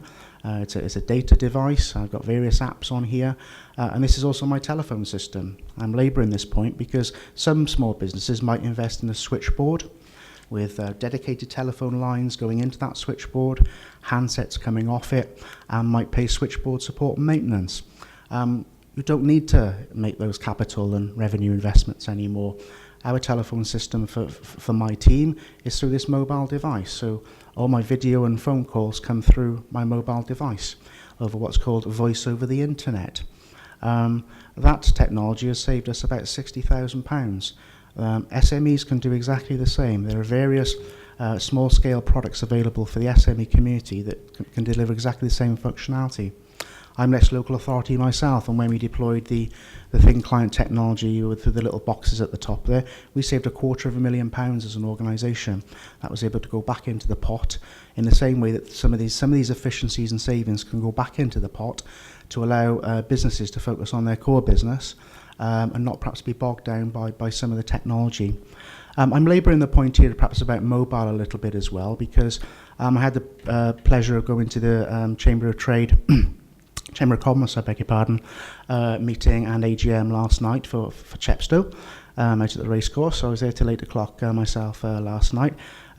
Spoke to about 40 odd businesses, got 4 leads who I'm going to push through the customer journey that I'm about to describe for the service. So this kind of reaching out to your colleagues through your chambers of trade, etc., is very, very important. But why I mentioned that link is because I was speaking to a window cleaner there last night, successfully moving his business from residential to commercial. And in the space of a couple of minutes, I demonstrated to him how he could, through the phone, use an invoicing application to directly invoice there and then his client with through their email or text message or an application, and linked to a PayPal here or iZettle card reader device, which syncs with a mobile phone. Take a credit card payment there and then. That was very powerful to that sole trader. These devices are commonly used in the market trading world, but increasingly sole traders where they have a credit line that could be up to 30 days. Technology use such as that can reduce that credit line down to 0. Your customers had the invoice there and then, and you've taken the payment there and then. So these kind of technological advances are what we're trying to make sure that businesses understand and are confident with some of the choices that are available to them in terms of moving forward as a business. And mobile is important. Sales of iPhones outpaced births last year. Google mobile searches were at 400%, yet typically businesses only spent about 1% of their operating costs on mobile. I used to work for a local authority where we saw an 18-month increase by 60% of a mobile view of our council website.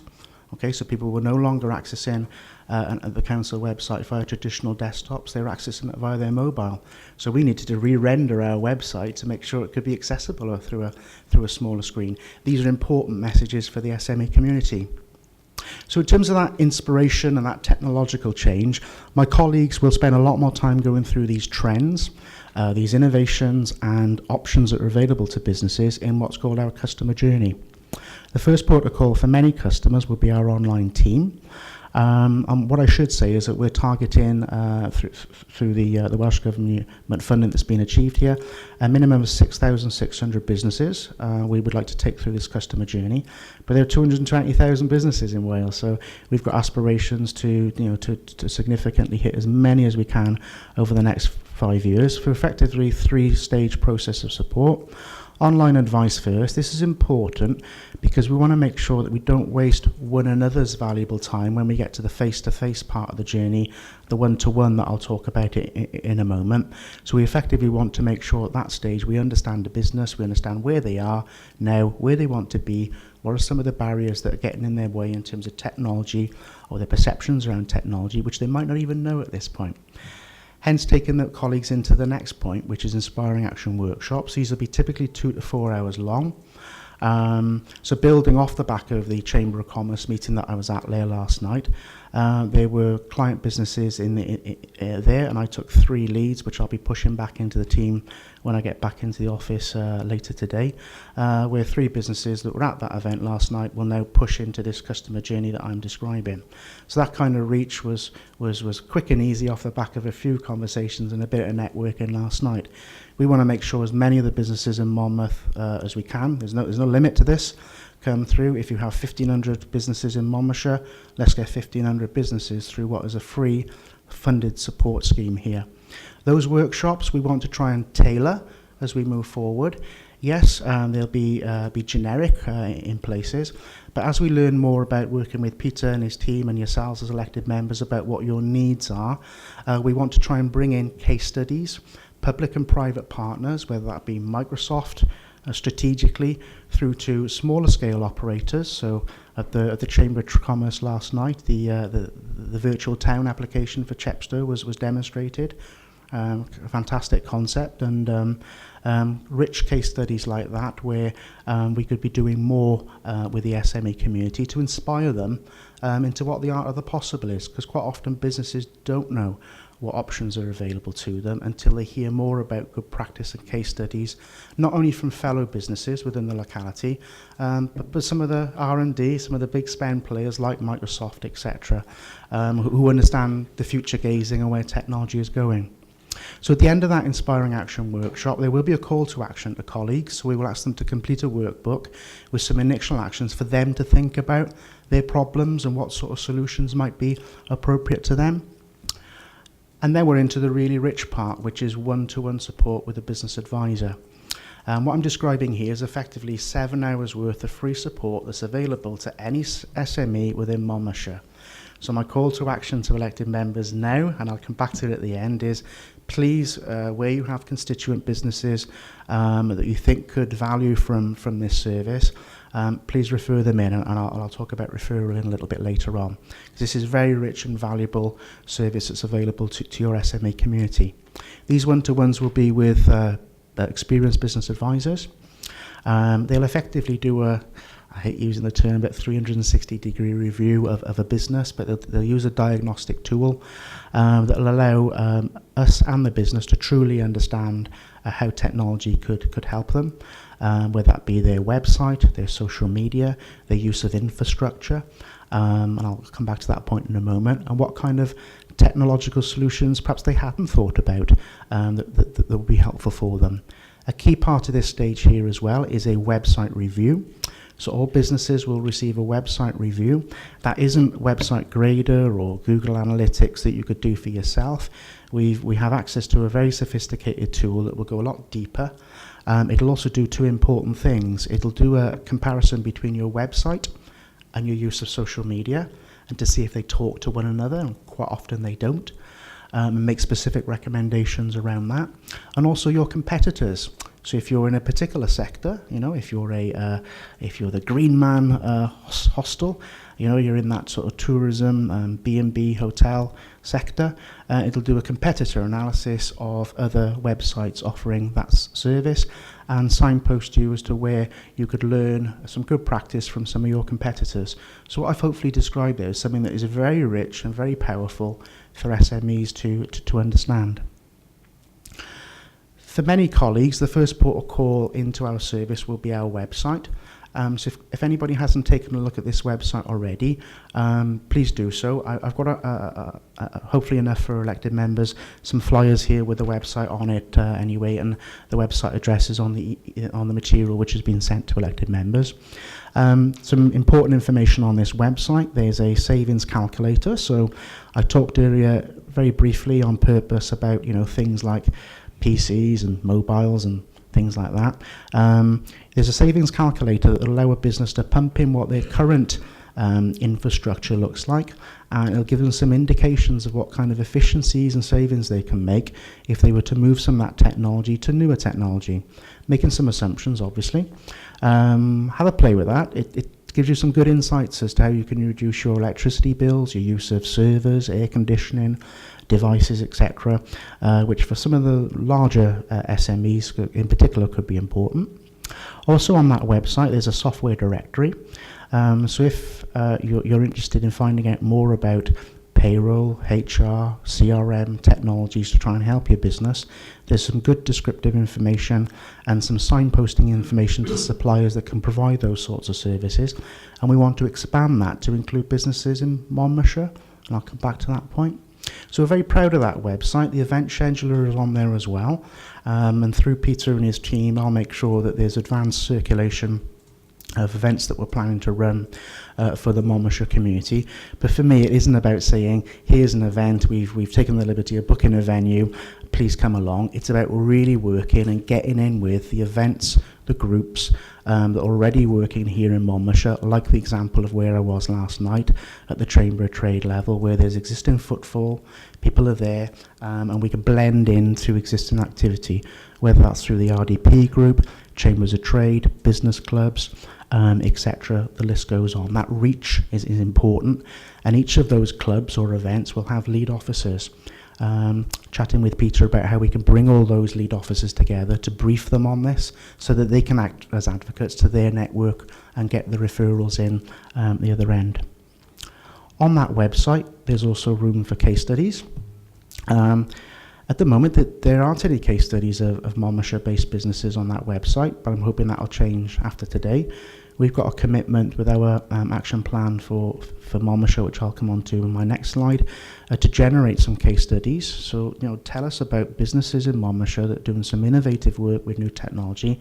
We can give them a platform and the ability to have some written or video case studies to tell the world about what they've done and hopefully inspire others to grow as well.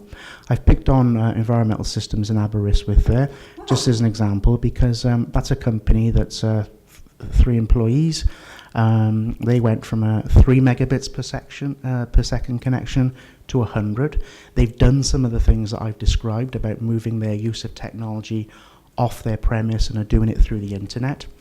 They're a company that puts drones up in the skies and gathers environmental scanning information and sells it on to a global audience. Cracking little case study. And why I'm emphasising that is if that company came into our customer journey now, they would get just as much value from what I've described now as they would have 2 years ago, because they're now interested in moving their telephony operations to voice over the internet. They're looking to see how they can reduce their telephone costs.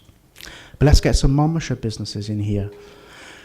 So just in closing on my part, I'm the partnership manager here for the Monmouth area.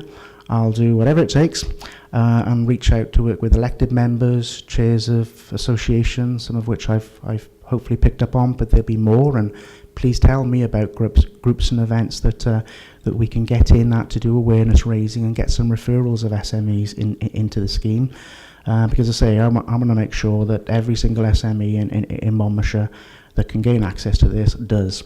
It's fully funded, and why wouldn't we? To try and articulate our actions for this financial year, 2016-17, we've got a local delivery plan that we are I've drafted, and I'm currently in consultation with Peter on, which tries to articulate what our service is and what kind of activities and reach and numbers we're looking to hit for the Monmouthshire area for the year ahead. I'm sure that will be touched on with elected members in due course. And whilst there might be figures in there that be the minimum that we're looking to reach, let's reach for the skies on this. We are able to hit all businesses within Monmouthshire. We are looking to run workshops on a quarterly basis, but as I said, I think what will work best is if we blend in with existing activity rather than duplicate effort or expect people whose time is valuable, particularly in the daytime, to come to an event in the day. If we've got to go to an event that's 5 o'clock in the evening, as I did last night, if that's what works, that's what we'll do. I would like to just emphasise 2 points in that we're not looking to compete with local suppliers in the business support service that I've described. Indeed, quite the contrary.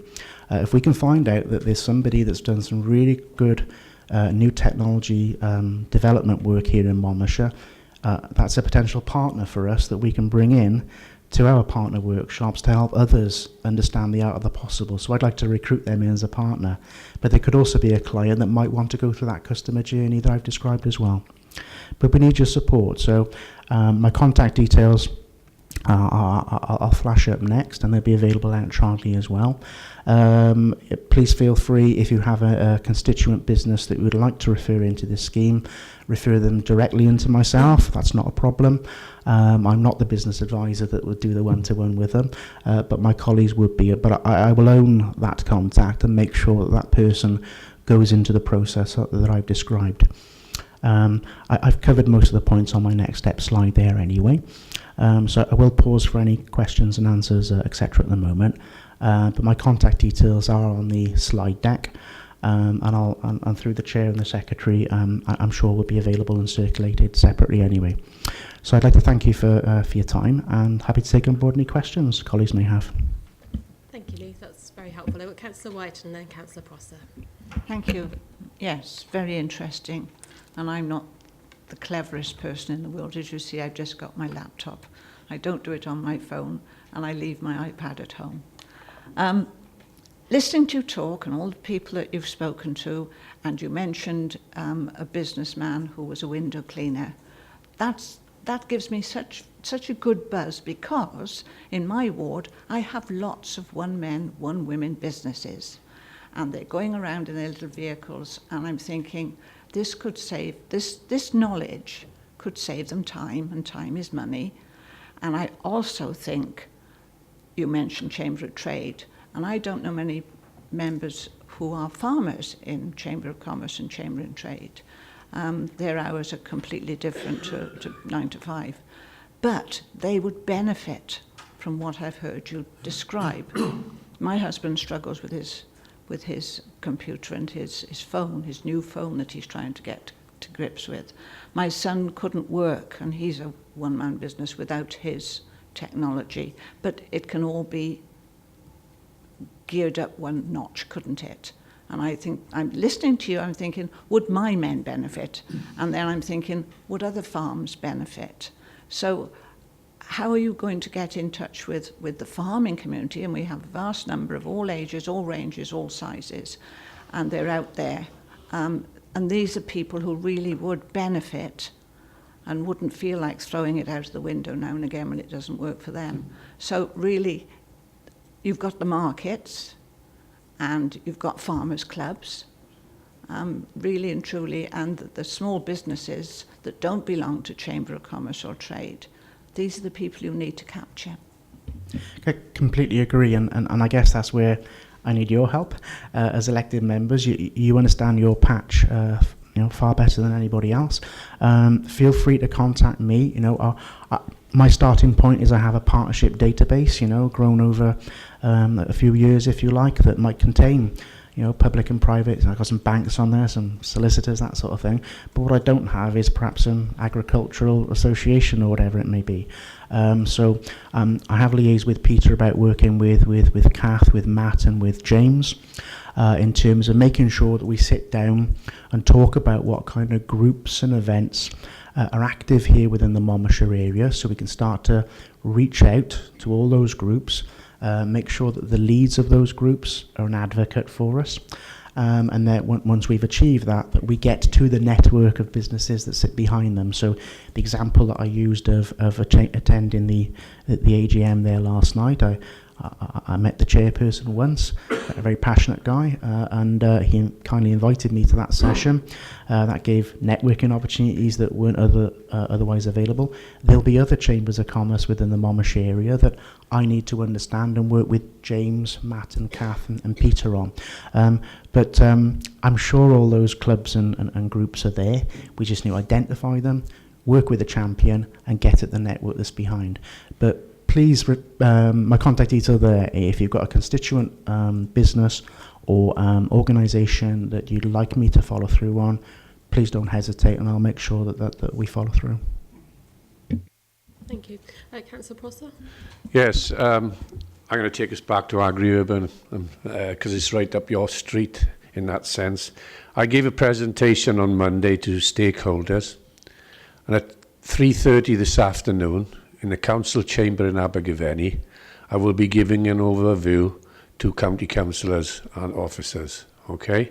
And I would like to invite you or one of your colleagues there. I know it's short notice, but it would really be worth your while to get a heads up on what this is all about, because it's all about all the agricultural businesses around Abergavenny and how they can get short routes to market using new technology, etc. And it's all about networking with 10 other towns throughout Europe. That's part of the cycle. It's networking, it's called, and using best expertise.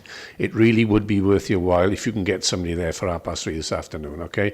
That's all I'll say on that, but Peter is probably going to be there, I hope. So you're in the system. It's being managed by Monmouthshire County Council and Kath. So, you've got a link, but it might be worth your while on this particular day is what I'm saying. Fortunately, I'm not able to make that myself this afternoon, but I will follow through with Peter and get a good debrief on it. Thank you. Are we behind the curve then in Monmouthshire if we compare ourselves to other local authority areas? Is there a reason for that? I mean, you mentioned there's no case studies that have come forward. Is there an issue here in terms of encouraging business, and where does not a fault lie, but where could we sort of maybe push that a bit more? Okay, I don't think it's that you're behind the curve at all. In fact, I'd argue quite the contrary. I must say that we're working with Peter. I must emphasise that the beginning of the 5-year journey that I've described is April. it's this month. We are literally mobilising the new service. So the case studies that I referred to there were some previous case studies that have been developed through perhaps more of a Business Wales setting. I'm very keen to work with Peter and colleagues in Monmouthshire to make sure we get as many case studies produced on the good practice in Monmouthshire.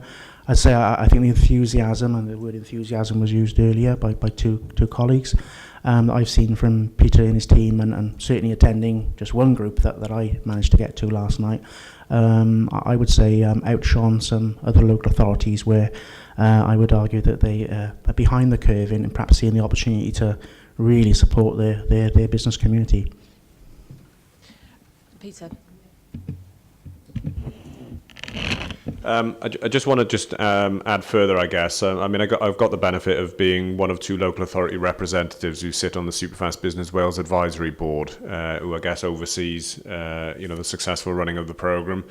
And that board has been in operation now for probably about 6 to 9 months as they've looked to mobilise it and put all the building blocks in place. Case studies is something that's come up quite regularly, and it's probably important just to reference that the makeup of the advisory board, there's a whole combination of stakeholders from the likes of BT, Microsoft, Amazon Web Services, some notable ISPs across Wales, as well as Institute of Small Businesses, Institute of Directors, etc. So it's a very good range of stakeholders, and they are each tasked with actually going back down through their networks, and a lot of those organisations have got global reach to try and actually identify some really good case studies that can actually lend themselves well to the programme. It's a personal thing that I've pushed on the board that I think we shouldn't be insular on this. We shouldn't be just singularly looking to inspire by looking at case studies that are within our patch. That is important. It is the local aspect is important, but equally in terms of when you're pushing competitive advantage on a global basis, we also need to capture those case studies that inspire from around the world. So I think it really is a combination, and as Lee's just highlighted, it's April, it's month 1, so we'll get this in play in time, I'm sure. But just in terms of take-up, though, I think maybe my focus probably should have been where it was lying. In terms of businesses that have taken up Superfast Cymru, how do we sit compared to the Wales average? So as far as take-up is concerned, it's really good. It's kind of pretty much in every authority, depending upon when you get a service, it kind of the age of the service depends upon the speed of the take-up. But Monmouthshire's kicking around about the 25% mark at the moment on services that have been made available. So yeah, really good take-up, but in line with pretty much the rest of Wales.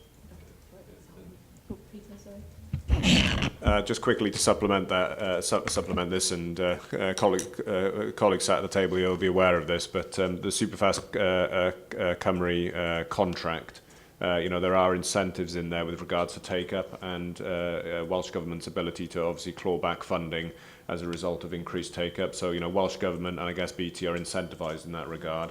And I'm not saying that's one of the reasons why the marketing the marketing aspect of the rollout is now being brought back into Welsh Government in June, July time, but I'm sure it's one of the reasons. Yeah, and perhaps I can just expand on that a little bit more. There's within the contract there's a mechanism for gain share. So the return on investment for the money that's been put into the programme is about 15 years on a BT perspective. There's a point 7 years after contract completion where there's a review of the take-up volumes, and if it exceeds 21%, anything over and above that, all the revenue that's achieved at that point is returned back to Welsh Government for further investment into the network. 7 years out is a long time, so what we're looking to do at the moment is work with Welsh Government for what we're calling accelerated gain share.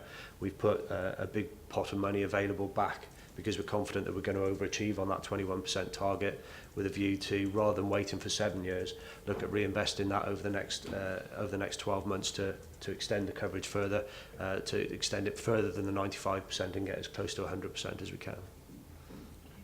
Thank you. Councillor Evans. Thank you, Madam Chair. Nice presentation. It hurts me when you're mentioning about Chepstow and the Chamber of Commerce, and unfortunately Caldicot hasn't got one. And I feel we are going to be missing out on this. I chair the Sevenside Area Committee, and we have a town team in Caldicot. So I would like to invite you to the Sevenside Area Forum. I will, if you can make it at the next one, I will do it through Democratic Services. And I would get business people there so you can put your case over to them, because I feel that you've got a lot to offer and they got a lot to benefit from. But I think at the moment, because we haven't got a Chamber of Commerce, we are missing out. Okay, Councillor Evans, I think your offer, I kindly accept it. Obviously, we'll process that through whatever is the appropriate route and liaise with Monmouthshire officers to make sure that we're working together on this. And I don't think, it has to be called a Chamber of Trade or a Chamber of Commerce. It's about what kind of groups and networks are there where they've all got a vested interest as a community in helping one another to grow. It doesn't matter what it's called, and if there's a network of members behind there, I'm more than happy to come along, do a presentation like this, and gather. I'll try and bring the business advisor for this patch here to those events with me as well, and we will take those referrals in. So be delighted to take you up on your kind offer. Thank you. Councillor Debbie. Thank you, Madam Chairman. I'm on the Chamber of Commerce for Chepstow, but unfortunately I couldn't be there last night. And of course, not all the councillors, I guess, were there last night. So would you be prepared to do that presentation to a council meeting so that all the council members have the chance to hear it?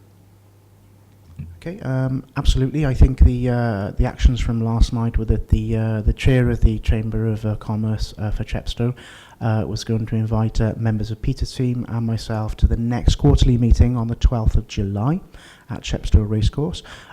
So I think colleagues from the economic development team here will be providing an update on their business support services and the grants that are available. I'll do a presentation such as this to that group, and more than happy to do that at that group and or a town council meeting that you might have. Again, you've got my contact details.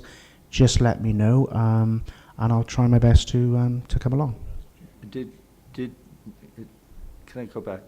Did you say the chairman of the Chamber of Commerce had invited you to present to another group at the racecourse? Did you say that? The next Chepstow Chamber of Commerce meeting is on the 12th of July, and colleagues around the room, the chairperson asked what kind of topic they would like to discuss at the next meeting, and I think ICT and the role of new technologies was something that people were interested in. So the chairperson is intending to set up us to preview those showcase speakers, if you like, at the next meeting on the 12th of July. Thank you very much. Okay. Councillor Evans, yes, just briefly. Chair. The next Sevenside Area Committee meeting is on the 27th of April, and it'll be 10 o'clock, and it will be at Mega offices. I've noted that, thank you. Peter, and then we'll bring this item to an end. Just quickly, I guess I'm just reflecting, having spoken to Lee earlier and comments that Lee's made. The importance of, the way I describe it to Lee, really, it's the nodes in the network. It's the ambassador model. So we need to make sure that we've got as much reach out as possible into Monmouthshire's business community. Clearly, and in terms of some of our discussion, Lee, it's around looking at areas such as, banks is an example.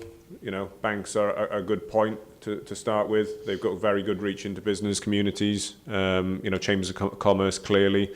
Sorry, and I was paying attention, but and Lee probably mentioned this earlier, but the eligibility to this programme, it's a significant programme, is not just to SMEs, it is also to voluntary organisations and charities as well.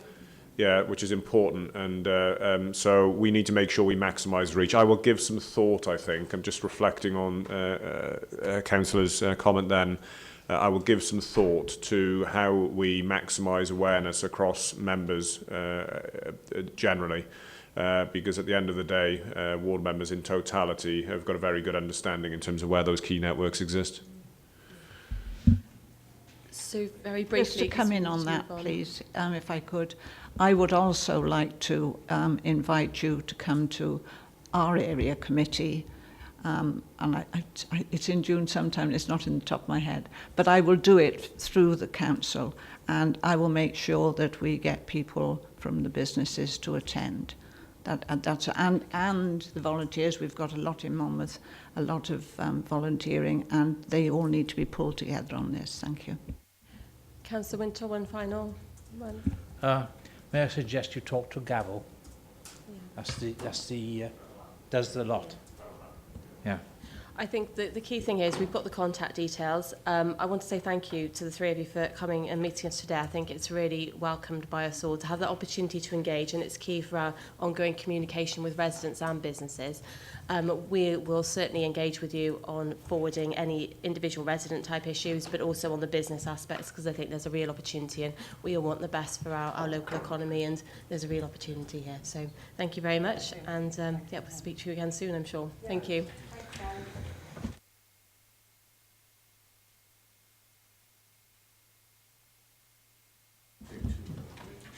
Roger, do you want to come down for this item then? Is it Roger and Phil? Are you coming down as well, Phil? Yeah.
Thanks, members. Welcome back for those that have had a very brief break. We're going to move straight on to the agenda item 6, which is car parking charges. And the title is to scrutinise the progress against the recommendations that we made as a select committee back in 2014, and to look and scrutinise and add comment to the draft order consultation that has been out and is due to end on, I believe, the 22nd of April. You'll all have received the responses that have been received so far to that consultation. But I'll hand over to Roger firstly, or Phil, the Cabinet member firstly, Councillor Hobson, to outline the purpose of today's agenda item. Oh, okay, yeah. Sorry, I've got to declare an interest, I'm afraid. It is prejudicial. It's pursuant to the Members' Code of Conduct as a relative of a blue badge holder. I will be remaining in the meeting and take part in the discussion. And I believe that we're probably going to have some other declarations of interest, and I'll go to Councillor Evans, please. If we're going to go into depth on blue badge, I'm going to have to declare an interest as well. Okay. And Councillor Eason? And Councillor White? Yes, I have a member of the family who has a blue badge. I will remain in the room and discuss because it's non-prejudicial. Okay. Great. Over to Roger then first to outline the agenda item and the reason for bringing this forward today.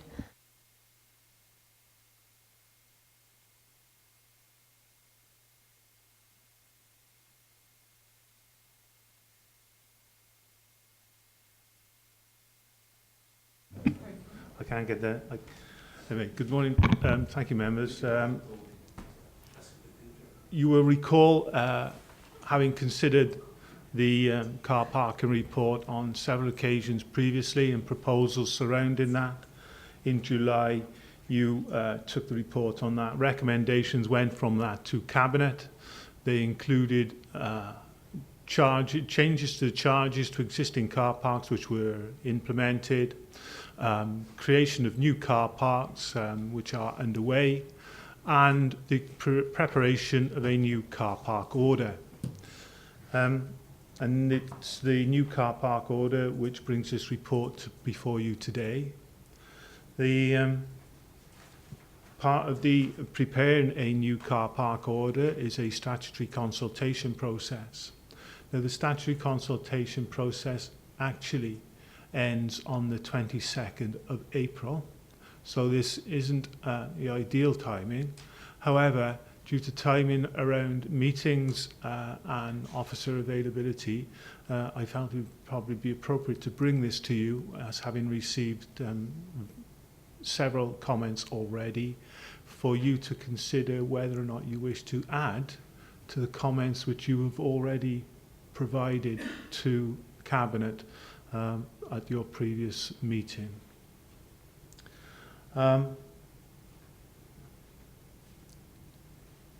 If it's of benefit to members, perhaps we could go back to those recommendations which you made following that meeting and work our way through those.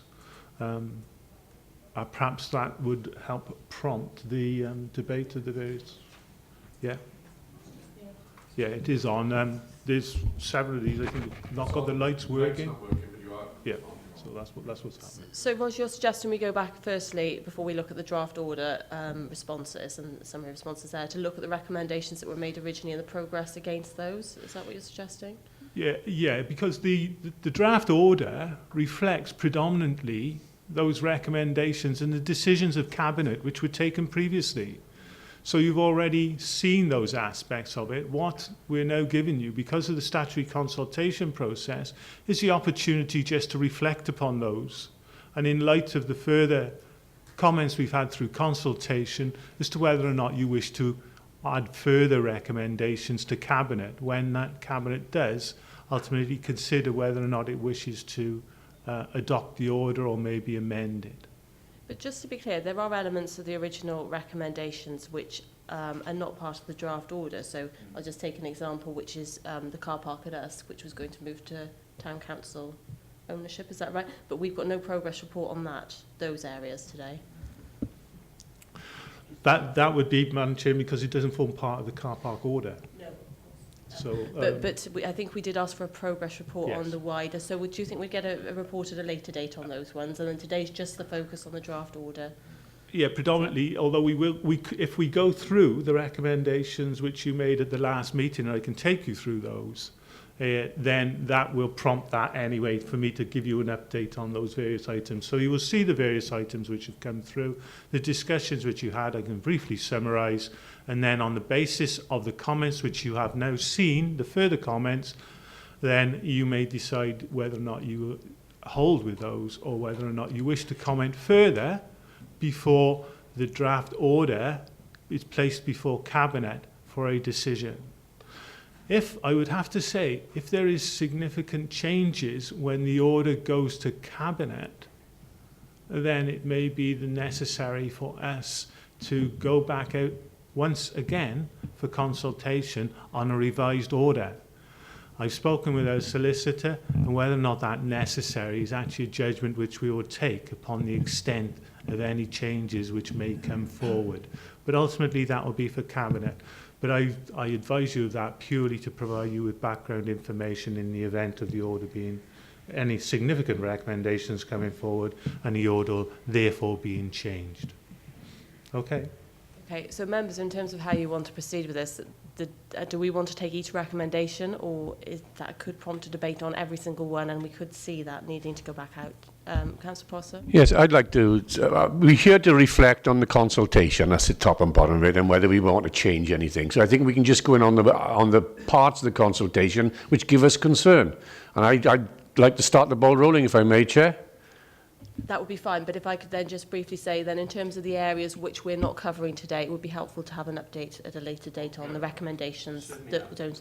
So yeah, so I agree, Councillor Prosser. Are other members in agreement with that? Okay. Okay, well, the one that's come up, I've looked at all the responses, etc., and of course, you're never going to satisfy everybody.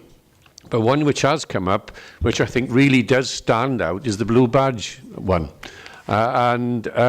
Looking at our priorities, one of which is protection of vulnerable people, you go further from that. And in Abergavenny in particular, I've had lobbying, etc., from, there's the Care Association, who are totally against the charging. Abergavenny Town Council are against charging for blue badge. But the one that really does it for me is where there's a contribution from the police force, which says if we do put a charge on the blue badges, what they're going to start to do is park on double yellow lines, which is going to frustrate an already difficult situation in and around the streets of Abergavenny. And I've been to several meetings at the police station, literally looking at ways we can improve police, etc., the parking in and around Abergavenny, which is a major problem. So I would ask that the Cabinet reflects on our values, reflects on those contributions, and seriously reconsiders the need to do the charge on a blue badge. That's where I'm coming from. I'm just trying to reflect the what I feel is the temperature of the community on this subject. I think that'd be an accurate reflection as well, given the volume of response based on the blue badge issue. But Roger or Cabinet member, would you like to respond then on some of those concerns that have been raised? If I can go back to our meeting, thank you, Madam Chair. Go back to the previous meeting in 2014. It's fair to say that it's quite clear from everybody's side, including every member of the committee, we struggled with this one. In the end, the committee agreed to the recommendation, with the proviso that members' comments were included in the Cabinet report, which they were, and that the position relating to applicants being means tested can be investigated. Now, what we know is, we went through this, but just to refresh all, so we all know where we are, there are within the group, within the blue badge holders, there are two ways you can get one. Either an automatic, that's because you're in receipt of higher rate level of disability living allowance.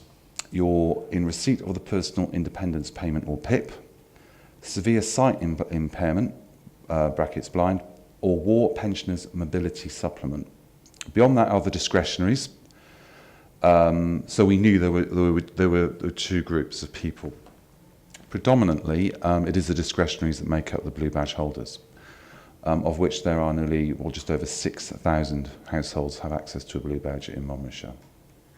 Now, we talked about means testing. We went through this. There was no way you could say to blue badge holders, because you're automatic, you don't pay, but you have to. That couldn't be done. It was either everybody or it was nobody. And we looked at all the mitigations.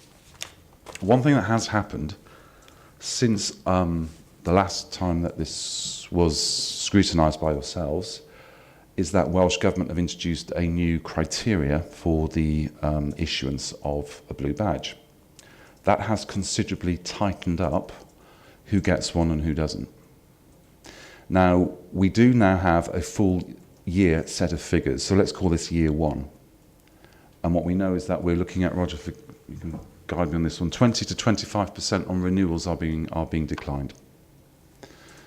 So it's having an effect. That's year one. We're now already into year 2, year 3, year 4, year 5. In a way, because of the new scheme, it's been tightened up. The threshold is far higher for the discretionary element of a blue badge. There is, in a way, a means testing that's come in that we didn't have access to, we couldn't do it, and we were faced with trying to square that circle. Somebody's probably done it for us. That being the case, I have to say to you today that Cabinet itself has serious reservations about introducing the charges and wants to look at this again. What has guided that concern is the effect that the new criteria has had.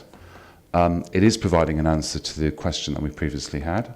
As I said, we're in year one. We need to be looking at where we are in 5 years' time, for example. That's going to have a major effect because basically the proportion of people who hold a blue badge in Monmouthshire on the grounds of disability rather than discretionary is going to increase year on year. You know where this is going, so the charges are going to hit a part of the community where we know there is financial hardship. And that's where we had difficulty with it before and we struggled. That's now becoming clearer because of the new system. So Cabinet itself has those serious reservations and we will be looking at this seriously again before any final decision is made. But we're very keen to hear. We've seen the representations, everyone has been read and reread, but we're very keen to hear your views today on the basis of that new system. So Councillor Wintle, would you like to? Thank you, Chair. I don't envy you, Phil, on this one, but because, I think all of us are, we sort of empathy, with the disabled people. That's the word. But we've had a situation in Monmouth where the Glendower Street car park at one stage was full. Well, when they get spaces in there other than what the boys' school was filling up, and anybody who goes in there and then walks back into the town, there was no, there couldn't be too much wrong with them. So which was again the criteria that you just explained, which I think hopefully will prune a few of these ones who I would say borderline, or shouldn't have them in the first place. So in that respect, I hope that this new assembly thing, which is unusual for them to do something useful, will help form your decision. I'll just come back on that. As you can say, the game has changed in a way. I mean, and it's not a game, obviously. What we were discussing in 2014 and during the drafting up the orders is not what we're discussing now. So the situation has changed. We have that full set of figures. 20 to 25% this year, that's in year one. We don't know where this is going to lead, but I think we have to be very mindful of where we're headed. The criteria has been tightened, and a higher proportion or increasing proportion of blue badge holders will be the automatic grounds, again, which is on disability and mobility issues. So, yes, it seems somehow we've got an answer to the question that we always wanted, but we just didn't have the means or the ability to answer it. It was impossible, but there we go. Councillor White, do you want to come in? Yes, I do look back onto our aims and values very often, and I just, it hits you in the eye. Protection of vulnerable people. Now, you can either pick on protection or you can pick on vulnerable. But there is one thing that you know very well, that, did I have to declare the blue badge again before I speak? Right. That you cannot lump all vulnerable people together. You cannot lump all sick people together. And you certainly can't lump all disabled people together. The age range is vast. The disabilities are vast. But the one thing they do not need, and I know this from experience, they do not need stress on top of all that. And I'm afraid that this item has brought out a lot of stress. Even applying for the blue badge is the most stressful thing any family has to go through. It shouldn't be like that. We should be there to help people in need in our ward. It shouldn't be on the wit of man. We've got volunteers out there doing it. We've got family members out there doing it. And you have to think there are vulnerable people out there who have no family, who have no one by their side helping them in and out of their vehicles and helping them with their day-to-day living. I think I was pleased to hear, Phil, that you're going to go back and look at this again, because perhaps you have to be in it to understand it sometimes. But looking around when I'm in the car parks, yes, I think to myself, well, what are you doing jumping in and out, literally carrying heavy bags? And I just wonder, are they the card holder? But that's not my job. You just have to, we as elected members and members of society have to be there for everyone who needs us. And sadly, we keep being reminded we are an older generation, and we will see this get worse and worse, because as we get older, we will become more immobile, and we will need more help from the community, certainly from this council. So I'm just so pleased to hear that you're going to look at it again, but don't lump everyone together in this category, please. Applies to that, Madam Chair. Absolutely. I mean, one of the values, that is our values, and it's plastered across this building. You can't ignore it. The issue we had previously, as you know, in 2014, there were so many households that had access. I'm using my words carefully here. Households who have access to a blue badge, because you know what that means. It's not those who were recipients or holders of blue badges. It was because we know, and I've done the secret shopping, and I've been witnessing quite a lot. Bearing in mind also that anybody with a blue badge that's issued anywhere across the European Union gets free car parking at present. So there's nothing we can do about issuance outside the county. But as you said, everybody previously was lumped together. You can't treat everybody. Now, because of the new system that's come in, and we've got the first year's figures, we can tell that in a way that's starting to be rectified, that it is going back to the original scheme. And therefore your values do come into it, and there is cases of protection and vulnerability and support. And we do also say we will support all our communities, and one of those is people who are in need. So yes, serious consideration will be given again to this in the next couple of months before final decision is made. There are a couple of things from the consultation responses just on the blue badges. I just wondered if you can come back on. So one person's mentioned accessibility of the machines. So if this does come in, are we going to see machines? I'm assuming we will have to see machines that are accessible. And also someone mentioned around having to move around from car parks because they're having to access different shops, different surgeries. So they're having to pay in each different car park. Is that right? Or will they be able to? Would they pay the same and then be able to use their ticket in all the different car parks?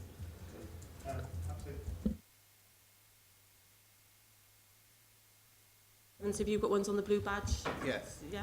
The only thing that concerns me is with this new system that Welsh Government is fetching in, I'm not against, stricter scrutiny on them, but questions has been coming back to me from residents who are, and if you look at them, you think there's nothing wrong with them. But the one person, I'm not going to obviously name, but the one person is suffering from cancer, right? So you're not going to see that, but the questions that's coming back to me is when they're applying, these people are applying for a blue badge, what qualifications have the people who are examining these applications got for medical side? Should they have it? Should they have the blue badge or not? Councillor Dovey, is yours on the blue badge as well?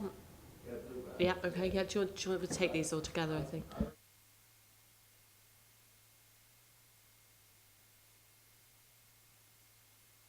Microphone, please, David.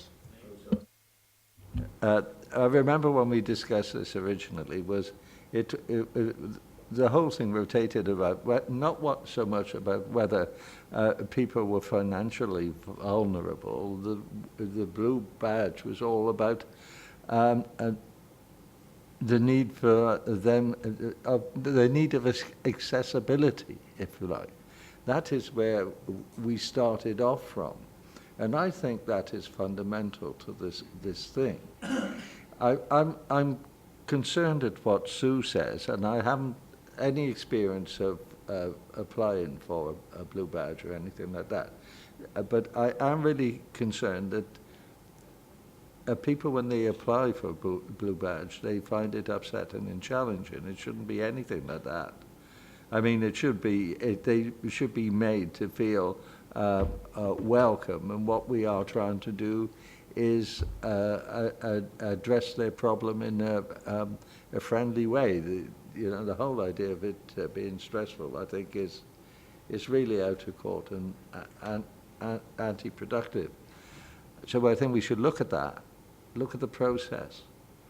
But I still am concerned about the economic element of this, because there are people that have blue badges, and you know full well that they are not economically stressed in any way, shape, or form, and that doesn't sit well with a lot of the public. I know we're talking about a big chunk of the public that has said it shouldn't be like this, but there is a big chunk of the public that are not of that mindset. So I am still really worried about how we get to the point that it is fair for all. In other words, the general public are not subsidizing people that are financially able to afford the blue badge. And that is a $64,000 question for me. I mean, the other day, Alan and I were joking about it, not in a nasty way, about an Audi TT. I mean, I saw a lady hop out of an Audi TT, long blonde hair, etc., and sprinted off into Tesco's and sprinted back out again and got into her Audi TT and disappeared into the great blue yonder. I mean, and people look at that and say, I'm doing my best. I haven't got a very fancy car. I'm paying my full whack for the car park. What's going on here? Am I subsidizing people who are abusing the system? And I don't think we can really ignore that. We've got to be really fairly hard. And if we've got to look at it again, look at the process, and look at the way of evaluating whether people can afford to do it. Now, better brains than I can come up with the sort of solution that meets that, but that is an issue. I've got a couple of other members that want to come in, but do you want to take those three councillors then who've raised questions? Do you want to take those three first, and then we'll move to the next? I'm sure Councillor Smith and Councillor Wintles are on blue badge, but do you want to take those ones first, and then we'll move on? Thank you, Madam Chairman. I'll pick up on some of the issues. In relation to whether or not machines will be accessible in the event of charge being implemented, members may recall that this is part of a package. And one of the issues which we have to do is replace and improve our car parks in any event. Now, some of the funding from this and other initiatives you're placing are to do effectively that. Your machines are obsolete largely. The parts on those machines are coming from other old machines, so they're stripping parts out of other machines now to keep that up to date. So part of this package, albeit it is subject to amendment and your views will be fed back, but obviously that may impact then upon what the scheme looks like overall, because that money is being reinvested into new machines which are more accessible and allow payment by different methods, by card or by phone, and variations around that. And quite frankly, in terms of modernising the car park facility, we need that in any event. So that would form part of that. Part of the recommendation, and it actually formed part of the feedback about a blue badge holder having to move from one car park to the other. The recommendation does say, again, in the event of a charge coming in, that holds good for all of those car parks. So they are able to move around in those areas. It's really unfortunate to hear that the blue badge process is now so stressful for applicants. However, it has been unified in how it's now implemented. And quite frankly, the point that Councillor Hobson was making is that some of those who previously enjoyed blue badges are no longer being provided with blue badges. So there is an inherent frustration and distress for people in those instances, and perhaps through the actual application process. There was more discretion in the previous scheme, I believe, than there is in the scheme now. Albeit there is an appeal process within that which I know is used, and it's occasionally used effectively. Now that is to an independent person. There's no discretion amongst Monmouthshire County Council officers to issue a blue badge outside of the automatic criteria which are there. So it is unfortunate, but I do wonder whether it's an outcome of the different regime which is now being applied to the issuing of blue badges. The issue was raised about affordability, and it's a matter which you picked up previously when you discussed this. The issuing of blue badges aren't means tested, but they are. There is a link through those being disabled, and it's a point which was raised to us by groups. There is a link between, in Wales at least, the indication that those who are disabled are likely to be more likely to be in poverty than others. However, the PIP information, again, if you use that in an indicator, albeit it is not definitive, would suggest that's not the case in Monmouthshire. That being said, blue badge users in Monmouthshire are not all from Monmouthshire. So you've got lots of different issues playing backwards and forwards in this in relation to that. I suppose to put it in context, I have looked back across the websites at other authorities. There are 7 authorities in Wales which apply a charge of some description. I say that because there are numerous different permutations upon how it may be done. And again, through the consultation, this last piece of consultation, statutory consultation, there was feedback that if you do indeed intend to charge, perhaps you should look at it in how that is applied. Because the charge, as you recommended last time, was for a blue badge holder to be given extra time. So you pay for 1 or you pay for 2 and you get 1, and you get 2 or 3 respectively. So you get extra time. There is a proposal or suggestion come through in some of the feedback. Ultimately, initially, there's an opposition to the idea in the first instance, but then also, if you do intend, perhaps you should consider putting the first hour free and then charging thereafter. So there are various permutations. All of this will, as I say, be fed back to our cabinet members as and when decisions taken. But I think I picked up on the points which have been raised so far, Madam Chair.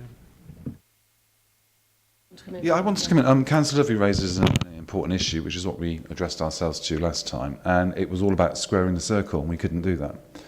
We knew, and we know, that the majority, if not the vast majority, of blue badge holders did have the ability to afford some element of car parking charges and make that contribution.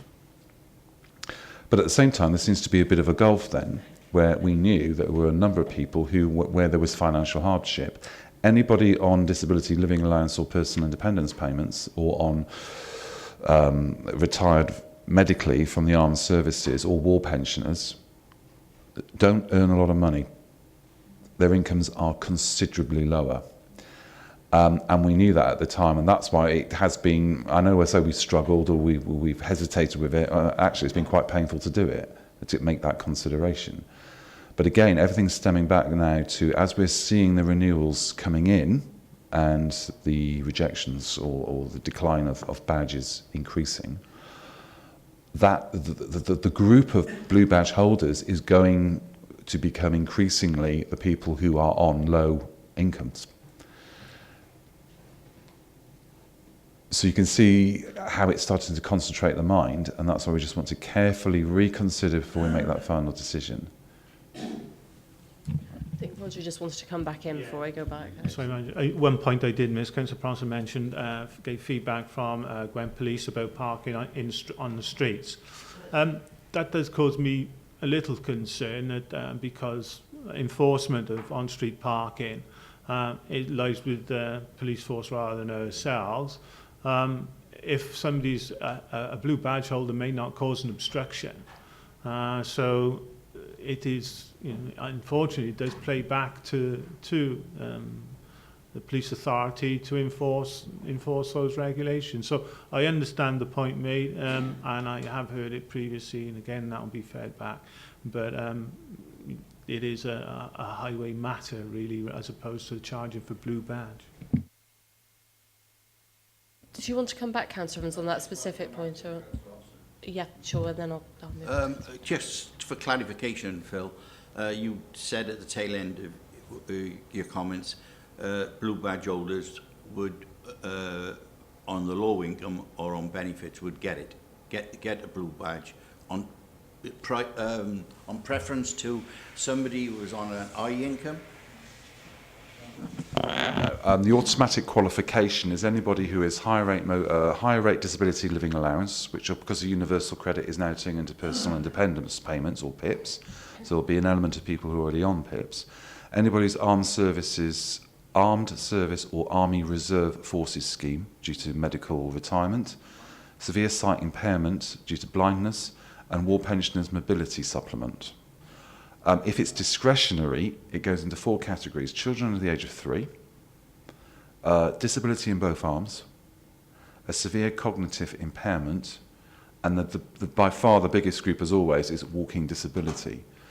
Now, walking disability is going to affect over 65s or retired people, but as you know, walking disability, a blue badge can be issued if, for example, you're waiting for a hip transplant, or you have a broken leg, or something such as that. It can be awarded temporarily, and then on renewal it obviously ceases. But typically, anybody who is awarded automatically and is in receipt of benefit, particularly under disability living allowance or PIPs, their incomes is going to be considerably lower than somebody who isn't. Councillor Wintle, and then I've got Councillor Smith. Thanks, Chair. Yeah, as somebody who did apply for a blue badge because of my bypass and my hip and things like that, I didn't get it.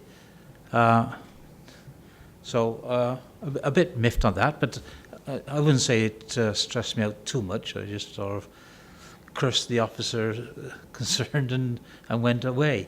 Not to their face, I repeat. But as David was saying earlier on, to see an Audi or sports car with a blue card, is there any way we can stop inappropriate vehicles being used with blue card holders? Because obviously, if they can get in and out of one of those damn things, there's nothing wrong with them. Well, all right, there shouldn't be anything wrong with them. But in saying that, as somebody said, if you've got a unfortunate cancer system, you could still be living it up the last going off, one way or the other is the word. But once again, Phil, over to you. Madam Chair, it's down to enforcement. What I would say is I would leave the new system that's filtering, that obviously assesses people for the blue badge, and I would leave it as it is because it is now quite, I know from other people who've gone through the renewal system, it is quite onerous compared to the previous. I think we should always be careful. I mean, I've stood in car parks and been playing Secret Squirrel, and I've seen many of the things that you're talking about. But I have to remind myself that what I see is a subjective thing. It's the scheme that assesses people as the objective one. Really, it's down to enforcement, and enforcement do their job within car parks. They can't touch anything on the streets in between. And yes, there are issues. You know, if there's inappropriate use, it is challenged, it's reported, and those badges are removed. And you know, the officers that deal with this can give you lots of stories. Yeah. Yeah, come back, yep. A little bit.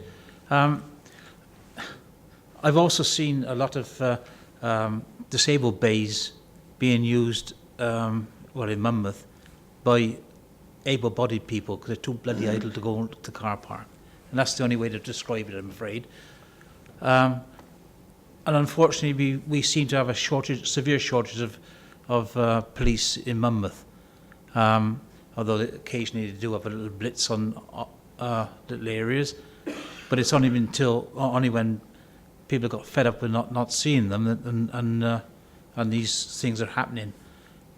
So that would relieve, you know, the people who actually need these bays wouldn't need to go in the car park, and that would help a fair bit. So I don't know how we're going to cope with that. Let's kick the police's rear ends and make them do a bit more work. Perhaps not much benefit to this debate, but on-street car parking is a matter which has been decriminalised in some authorities. And I wouldn't be too surprised for discussions to start along those veins within Gwent very shortly. That being said, that isn't the answer to all of your ills, but it may put the responsibility back with the local authorities, quite frankly. If indeed that has happened, and it has done in other police authorities, it may come in Gwent as well. And therefore you'd have responsibility both on street and off street for the enforcement in those types of issues. So it doesn't actually add much to this, but it's useful for members to be aware that debate is opening. I've got a number of members want to come in, but I've had a number of members waiting. Is it very briefly on the points just made? Yes, Chair, if I may, I've had discussions with police and on those lines in particular, and I've directed them to yourself, Roger, so you will be getting correspondence on that matter. Okay. And Councillor And Evans? my point is, Madam Chair, is what really gets me is when you go into a car park, you've got a disability park in Spit, and there's either a delivery van in there or contractors, and they're not there just for 5 minutes, they're there for either half a day or all day, and I think that should be looked at as well. Okay, thank you. I've got Councillor Smith, Councillor White, then Councillor Reeson. Yes, Chairman. I don't support the charging for disabled people, but what I do think, and I welcome Councillor Hobson, is a much closer scrutiny of ensuring that the people who do require those blue badges receive them. We do have people who have blue badges that, quite frankly, don't qualify for them. And I think there needs to be a control, but I can't support charging for people with disabilities, genuine disabilities. It's wrong. It's almost like giving with one hand and taking away with another. And the other aspect of it being the sheer physical effort of actually some individuals having to go through the mechanics of unloading themselves from their car, struggling to somewhere, okay, hopefully convenient to pay, struggling back again. It's that sheer physical, mental effort and the drain. But no, there does need to be a closer control of the issuing of blue badges. I think it's been a little bit lax, but I cannot think that it is right. There's been reference to people being financially able to pay. there again, I find that difficult to equate with somebody who's physically disabled actually asking, can we look at your bank statement as well? It seems to me wrong. So closer control of the issuing of permits, Chairman. Better control as well, which is going to lead to another thing within this report, isn't it, as to how we actually supervise the car parks that we have and make sure that they're not abused, that the right people use the right places. So, do you want to come back on that? I do think the police have got a very good point, actually, about if you can't park there, you're going to park on the road and you can't do anything about it.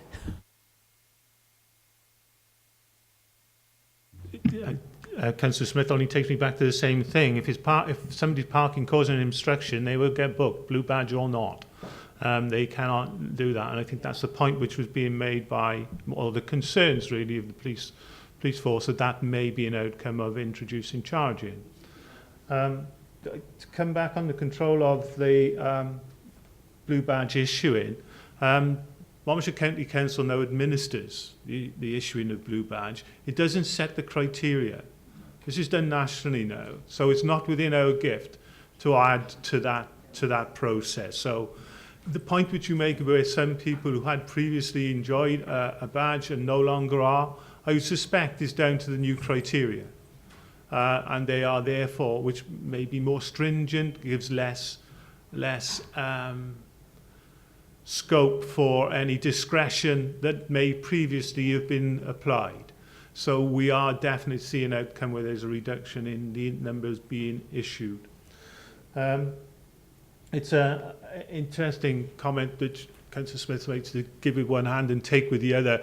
The issue of blue badges around accessibility and mobility, not necessarily relates to affordability. The only link which may be perceived through that is through the PIP and the number which are being issued through that, which I believe are 4.4% of those being issued within Monmouthshire. So it's a rather small proportion thereof. That being said, and I would emphasise that again, that is not a definitive measure of affordability. It needs to be taken in the context of other information, which again is not definitive. Yeah, can I qualify perhaps what I said when I give with one hand, take with another? When you look at the allowances systems and the various grants or the way of assessing people's finances, so it's a national government thing, not us at this level. I made briefly a point I forgot to pick up on again. You are looking at a scheme and the affordability of your car parking regime and traffic management regime generally. And the issue about enforcement is well made. But your scheme at present funds one car park manager, one admin support, and 3 people on the ground. That's the extent of what you have available to you. So you increased enforcement. Obviously, if it goes on street, we'll have to look at it again as well. There may be some funding through fines, but my understanding from other authorities which have already moved here is not to look at that as being a self-financing approach.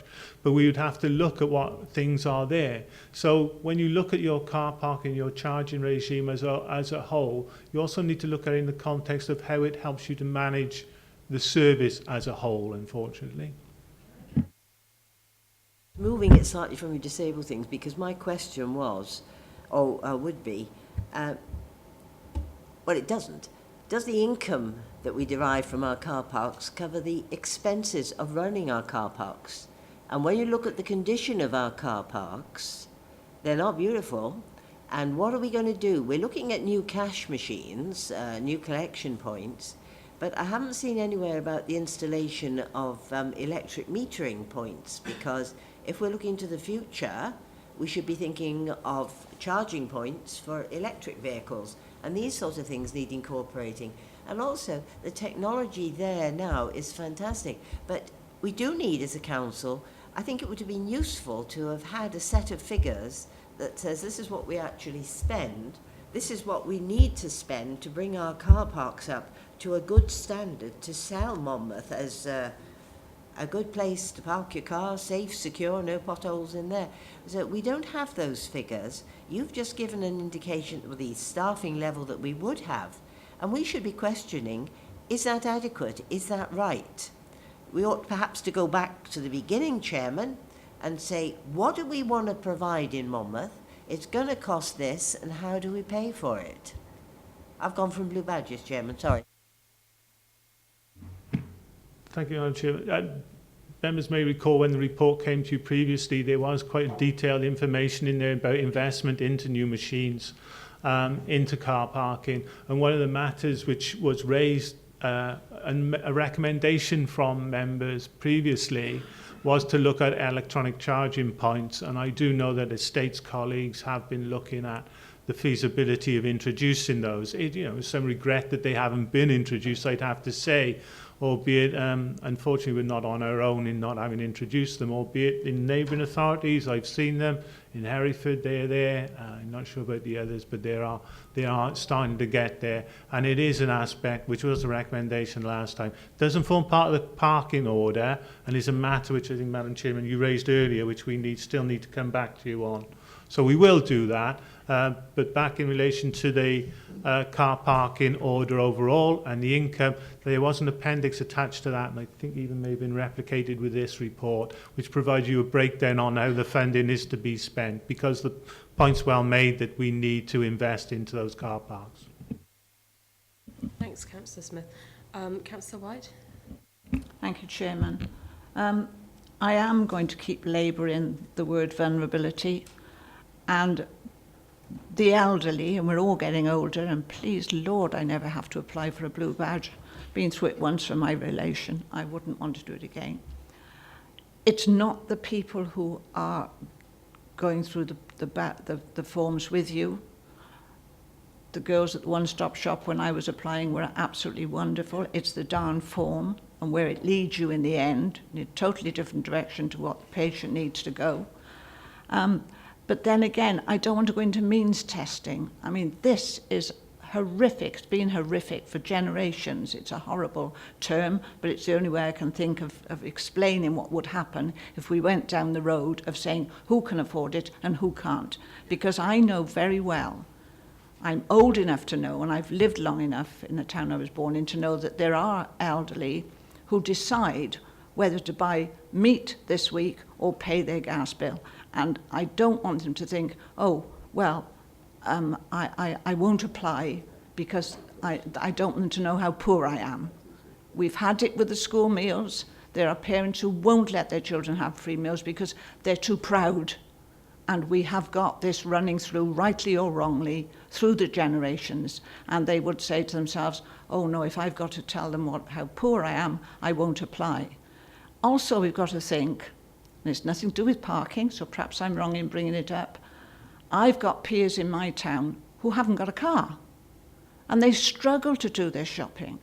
Luckily now we've got volunteers coming on board who will help with that. But what are they thinking about all this? You know, for goodness sake, let's put it right once and for all. And I know the county needs money, but you can't keep bleeding the people who haven't got it. Thank you. Thank you, Councillor White. Are there any other comments or suggestions around blue badge specifically then, before we maybe just move on to the rest of the draft order, just to see if there's anything else we want to raise? Yeah. Yeah, I think so. If we got an impact assessment, we've got the Future Generations assessment. Is that... Okay, yeah. Can I just bring to members' attention, as I said, we're going to give very careful consideration on the blue badge issue. We've had some submissions in, of which there's been, I think, 62, I think. A little bit of concern over at the station at Chepstow. However, you may have read in one of the submissions, and just to prove to people, these do get read. This is proper consultation. There is a proposal from the ticket agent that they might be able to come up with something through their ticketing machine which would not discourage train travellers from using the car park by issuing a ticket, whereby casual users would have to pay. Now, our intention was never, obviously, to impact with the Future Generations or Wellbeing of Future Generations Bill. We do have to have due regard to these matters. So we will just have a look at that one again and speak to the person that made that submission just to see if it is feasible. But just to say, you know, we are reading all of these and looking for ideas and things. Roger, yeah. Very brief, Madam Chairman. There is a Future Generations quality impact assessment attached, but we will also be feeding back the comments from you back to Cabinet as and when a decision is put before them. Councillor Dovey. Thank you, Madam Chairman. And Phil, through the strategy group which covers transport and all that sort of thing, we are aware of the issue down in Station Road car park. One of the issues there, we have tried to address the thing in a way that people who are getting their cars off the road don't have to, they pay for the fare on the train, they don't have to pay for car parking. That is that is the case for Station car park, and Station Road is only £1 a day. It is counterproductive because we don't have the equipment to make the people that are not getting on a train pay. They are, it's, you know, the thing is being filled up all the week by people who are coming to work and just walking into town. I am aware there is a way, without it being electronic, that you could circumvent that very much in the way that the Marks and Spencers and other people do with their parking system. So if you go in and you actually buy something, they issue a ticket which you can put on the dashboard of your car, and that means that when the warden comes round and looks at your car, you don't get charged. That could be done in two ways. If you still wanted to have the ticket from the machine, then there could be a way of refunding, if you like, if where the person who's selling the railway tickets pays the guy back for his ticket and debits the county, say, on a monthly basis with proof and information. I prefer the first part better. But that is the one area that I have a problem with in Chepstow. The other thing is, one of them is designated at Station Road, there's £1 a day, in Station Car Park, it's nothing. And they're both supposed to be serving the trains, and I didn't realise when we did this thing that there was going to be a difference between the two of them, because they are there to serve that objective, getting people in on the train. So perhaps you could look at that again, Roger. The parking seems to be working pretty well. I don't have many grouses about it. In actual fact, some of Marks and Spencers are trying to follow our regime in terms of how they work. And the area that we have for people, the Park and Dash, which has gone up from, what was it, a quarter of an hour to half an hour or something, I can't remember now. Half an hour, isn't it? That works very well as well, which enables people that have got to go to, say, the post office, which sometimes can be long and laborious, and they have that. That is pretty good. And if there was an opportunity of expanding that a bit in that car parking area, I'm sure that would be welcomed by motorists in Chepstow. It isn't abused because people are seen to be parking and waiting, and everybody knows if they're there for a long time, they'll be scrutinised for it. So I think Chepstow works well. Thank you, Madam Chair. I'll look back at the station and Station Road car parks about whether or not we can offer some sort of incentive for rail users. I think is the point which councillor's making. In relation to the park and dash parks, if the order is adopted as is, then in short stay car parks, in Chepstow, then they'll get the first free hour, which does away with the need for the half-hour free option in that small section within the Welsh Street car park. But it does, I hasten to add, it does reflect upon adopting largely the scheme much as is, because the one part funds another part, funds and new machines, funds a different discretion we've got, because when we previously looked at this, we took a decision that we're going to do things differently in each town. And in Chepstow in particular, we decided to put in a free hour. And we've changed lots of other things in there to alter the funding streams. In Monmouth, we put in additional car parking in Abergavenny, free after 4. So all those things are reflected in this order. But in relation to Chepstow, that I know exactly the part you see people queuing to use is going to become unnecessary if indeed this gets adopted largely as is. So are you saying we'd have to change the whole thing if we tried to find another comparable space in the same forecourt, so as we increase that facility? Just to clarify, Madam Chairman, anybody parking in Welsh Street is going to get the first hour free. Where they're parked in that little, I know they queue for that little area, which is half hour free. So anywhere in Welsh Street will be free for an hour. So it removes the need for that little enclave where we have the 30 minutes area. And I believe the other car park is the one, I can't remember the name of it, by Wetherspoons. Nelson Street. There'll be a free hour in there as well. But again, they all work with each other in this plan. As I say, the system works well in Chepstow. It's just that that particular area, they're in and out quickly. So it's, what I'm saying, it frees up more spaces, if you like, because they revolve quickly. Yeah, just to go back on the station car park at Chepstow, the traffic order as is can still go ahead. In the recommendations that have already been passed, which didn't require a traffic order, there was that we can introduce discounts where there is grounds of hardship or other special cases, basically, where it assists things such as this. So that's what we want to look. So a rail user could be a special. Potentially, but we'll have a look at that and see how it could work. But we'll need to talk with them. Get him off the road. Councillor Wintle. Thank you, Chair. Yes, in reading through the people who wrote in, I noticed there was only sort of 2 subjects. One was disability, and the other is the car parks in Usk and Cardicott.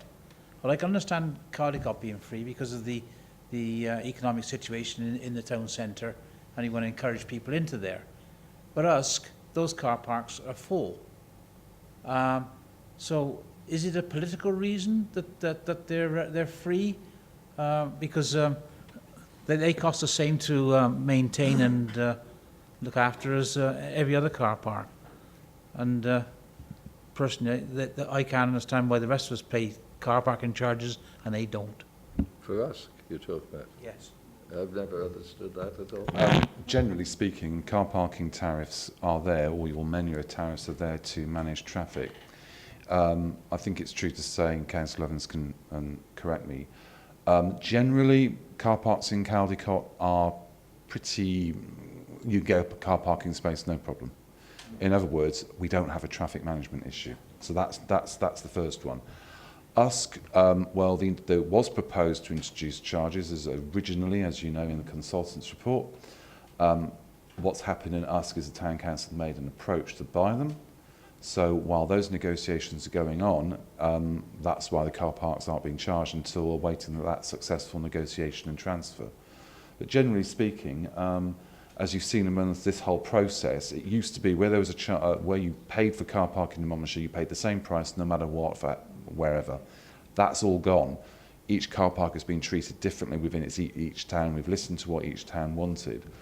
So it's up and down. There'll be some car parks now in some of our towns where you can park for £1 a day, which is a major cut. So somebody's on the national living wage in a shop in one of our towns is going to save nearly £20 a week if they can get that car parking space. That is quite a big pay rise, if you like, on top of everything else for a month. So we have to manage our car parking spaces somehow. In Caldicot, we don't have that issue. Usk is always full, but we're obviously waiting pending the successful negotiations. Councillor Smith. If I may. Referring to Usk, Usk is contained within this order, and we've excluded it. Yes, okay, that's fine, because the point that Councillor Wintle makes is very true. Those car parks are full. 10 o'clock in the morning, it's amazing, and yet there's nobody in the main street. Charging seems hard, but with charging you do have a control over your provision. And also the possibility of improving that provision. But no, thank you for clarifying that. Are there any other comments then in terms of the draft order? Councillor Wintle? Thanks, Chair. I've seen a system, car parking charging. It's a major store in Kingston on Thames, where you go into the car park, you park, then you go into the store. When you come out, you've got your receipt. You go to the parking machine, and then you put the receipt number in, and then you either pay or you don't pay. If you haven't got a receipt, you pay. Otherwise, the cameras pick you up, and you're done. But otherwise, but it works because people then they don't abuse the car park.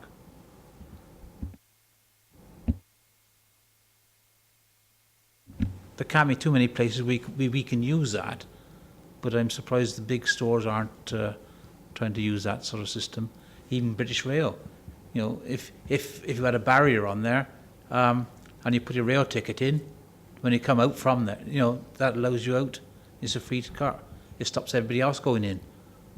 So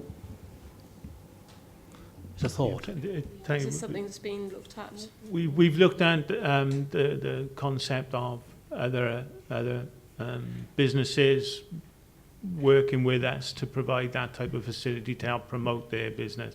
Quite frankly, until we get new machines in there, none of this is going to work. You know, I'm not overstretching the part to say you're lucky to get the ticket out on occasions. They're that old now, and it's not unusual to see a bag over the top of them because they are so old. So we are going to put in these new machines. Now, if indeed it's feasible, then we can come back to that once we've got technology in there which would allow us to do it. The only issue I would raise concern about is the concept of putting in barriers. Again, we debated that last time.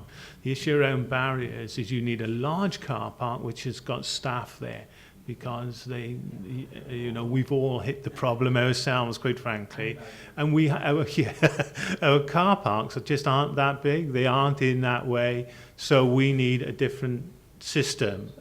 But we will be looking for the most modern which is available and what flexibility we could work with it. But even in Hereford, the new car parks up there, albeit I believe they may be privately managed. There are, in the Hereford one, I know if you go to Waitrose and you spend enough, then you get your parking free for 2 hours or something along those lines. So perhaps we could work with large enough businesses where they are close to that. But I think it's a case of being close to that car park and being a major attraction for that car park. Councillor White? I don't know what we do without Waitrose in Monmouth. Their car park has always got people in there who aren't shopping in their shop. And I know because very often on a weekend I've had to turn around and go back home because there's no space. But there's hardly anyone in the shop. So I thank Waitrose for allowing Monmouth to have parking spaces. Can I talk about your plans for the space now, for the car parks? Or is that coming up later on? You know, the plans you've got for our car parks in Monmouth. I'm a bit worried about the Chippenham one, Yeah. because you're going to block off. This is part of the draft order, yes? No.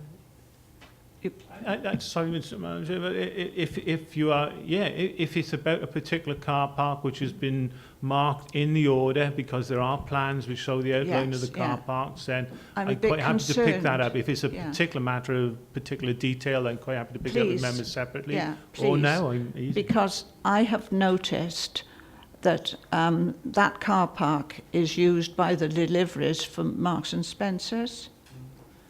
And there is an escape route, although it should be an entrance at the moment.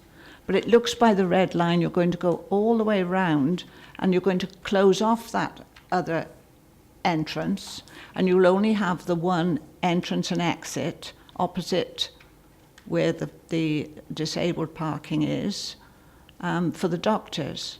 Now, I've been in there, and on about this one. Yeah. So if you take the one entrance exit out, you've only got one, haven't you? Yeah, I don't think we're altering any of the existing entrances and exit. If it's a matter about how we've drafted the plan, I'm quite happy to discuss that with Councillor White after, if that's the view. I don't think we're altering, though. I know exactly what you're on about, but I don't think we're altering the existing. Okay, well, I will have a look at that with you after. Okay, are there any other questions or comments on the consultation responses in relation to the draft order?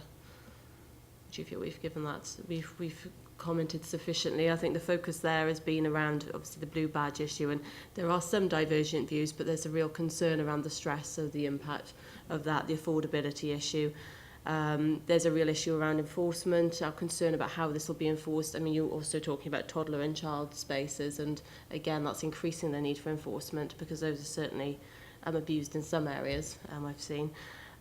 So we've looked at the importance. We do need to have this wider, so Councillor Smith mentioned about the wider impact of previous recommendations in terms of the costings, what's needed to bring our car parks up to speed. So to come back with a progress report, yeah, that would be great, even if it's a briefing paper in the first instance to update us on what's happening, and we can ensure that it's added onto our work programme.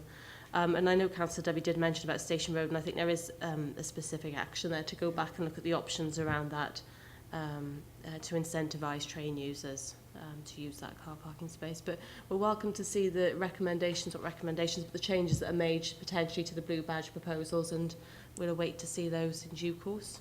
Okay, is that okay? Okay, thank you very much. So let's move on. I think we're on to the final agenda item, which is, or the final two agenda items, Economy and Development Select Forward Work Programme. So I'll hand over to Hazel, because I don't believe we've got another meeting now, a formal meeting before May, the annual general meeting.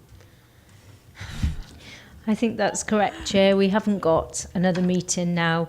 Your next ordinary meeting is the 9th of June, and the agenda for that meeting is pretty much in due course. We've got an events update from Dan and the Monmouthshire Business and Enterprise update, which is sort of, you've had a report on that, but it's basically the end of year evaluation, and possibly we'll have the Chief Officer annual report on that as well. But I think in terms of the way forward for this committee, we'd agreed that we would discuss today some potential dates to look to hold a business breakfast meeting. But I'm going to pass back to the Chair, and then if we could agree something, that would be useful. Yeah, so potentially looking maybe last week of April, first week of May. And I would suggest, I mean, I'll take your advice, but I was thinking maybe 8 o'clock in the morning to hold this for an hour. Maybe give ourselves till 9:30, but I will do if we're not going to get any. I'll be bringing in bacon sandwiches. Sorry, Councillor Winter? Yeah, and coffee. There'll be plenty. Well, yeah, so were there any particular dates that are suitable for people? I mean, there's a couple that I can't do. Here, I think we're going to end up, it's going to be very difficult. We were initially looking at maybe doing something in Chepstow, something in Monmouth, something in Caldecott, but I think that's going to be tricky. We've had about 18 responses, which is great, but they're not all going to be able to attend, and we run the risk of, if we try and do them in various locations, we only end up with 2 or 3 people coming on. Yeah. So are you happy with that approach then, for us to meet here as a neutral ground, I suppose, to some extent?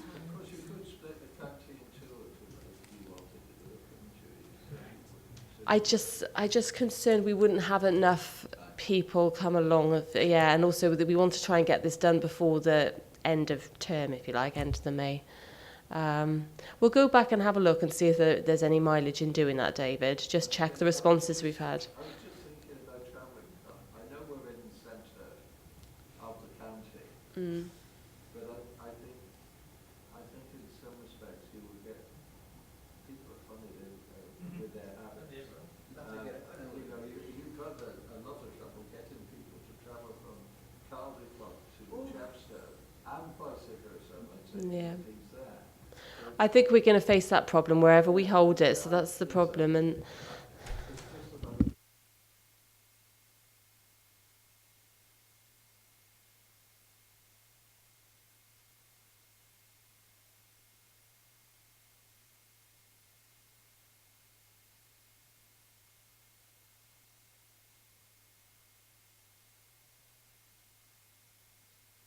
okay, we'll take that away, and I'll go back through and check, because if all our, I mean, there's a lot of Abergavenny-based businesses, for example, have come forward, and quite a few Monmouth, so it's worth just mapping that out first before we decide the location, maybe.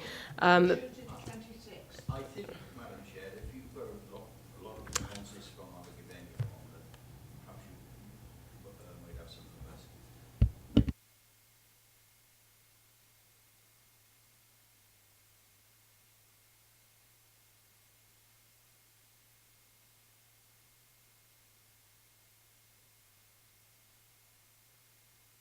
We'll go back and I don't like to go against we'll go. The obvious choice is County Hall, but we'll have a look at that and just go. I'll go back and map out those locations. But I can't do the 26th. Sorry, Sue. So that's not good for me.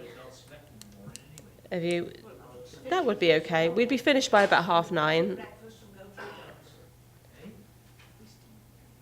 I can't do the 28th or the 26th that week, but I can do all the other days. I can't do the 28th. I'm in North Wales that day. I can't. I'm going to have to get my apologies for... Are you? Oh, so you're on the train then. Or we could do the following week, but there is the bank holiday on the Monday, so we could potentially do the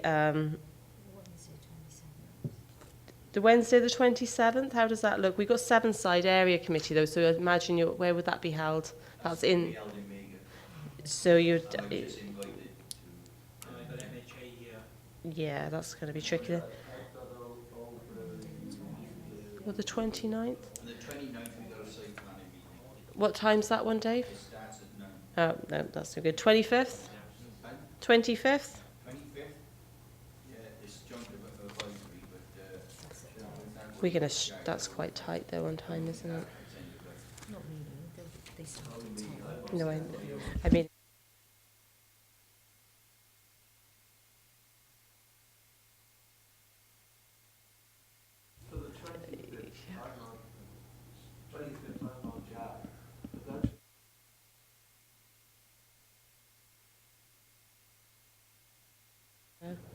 Well, and this is an informal breakfast, so if you, for example, you couldn't get there till 15:15, it's not a problem, it's not a sit down, it's going to be just mingling in groups and taking that feedback. But if we said the 25th at 8, or let's just do just do one of the backup date, just in case there's a problem with that, because I was thinking if we do hold it here, it'd be the chairman's room rather than in a formal setting like this. How about the 3rd as well, the 3rd of May? 29th, there's site visits, Dave said. Yeah. It's planning meeting in the afternoon, and there's licensing in the morning. Yeah, the 20th. But I still can. I can do the 4th. The 4th? Yeah. Yep. Should we put that as a possible? I know it's the day before the election, but I don't think that's...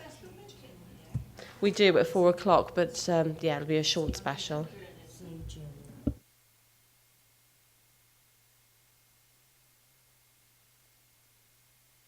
Yeah, well, okay, we'll work on the 25th or the 4th. Yeah. We'll work on the 25th or the 4th as a backup date then at 8 o'clock in the morning, potentially County Hall, possibly elsewhere. Yeah. And again, if you still know any businesses that you want to put in touch, then do pass on. Yeah, okay. But we've done the call to evidence without having the date. We've said just let us know your interest first and then we'll send you the date out. But I'll send you, once we've set the date, we can still do that. Okay, that's great. So we've done the work programme. The date and time of the next meeting is not till June. And we'll have new diaries. But thank you very much. And yeah, thank you.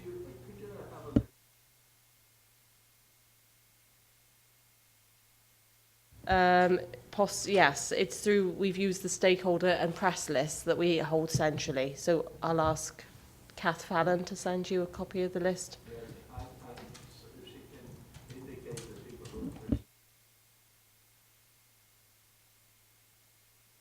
Yep, okay.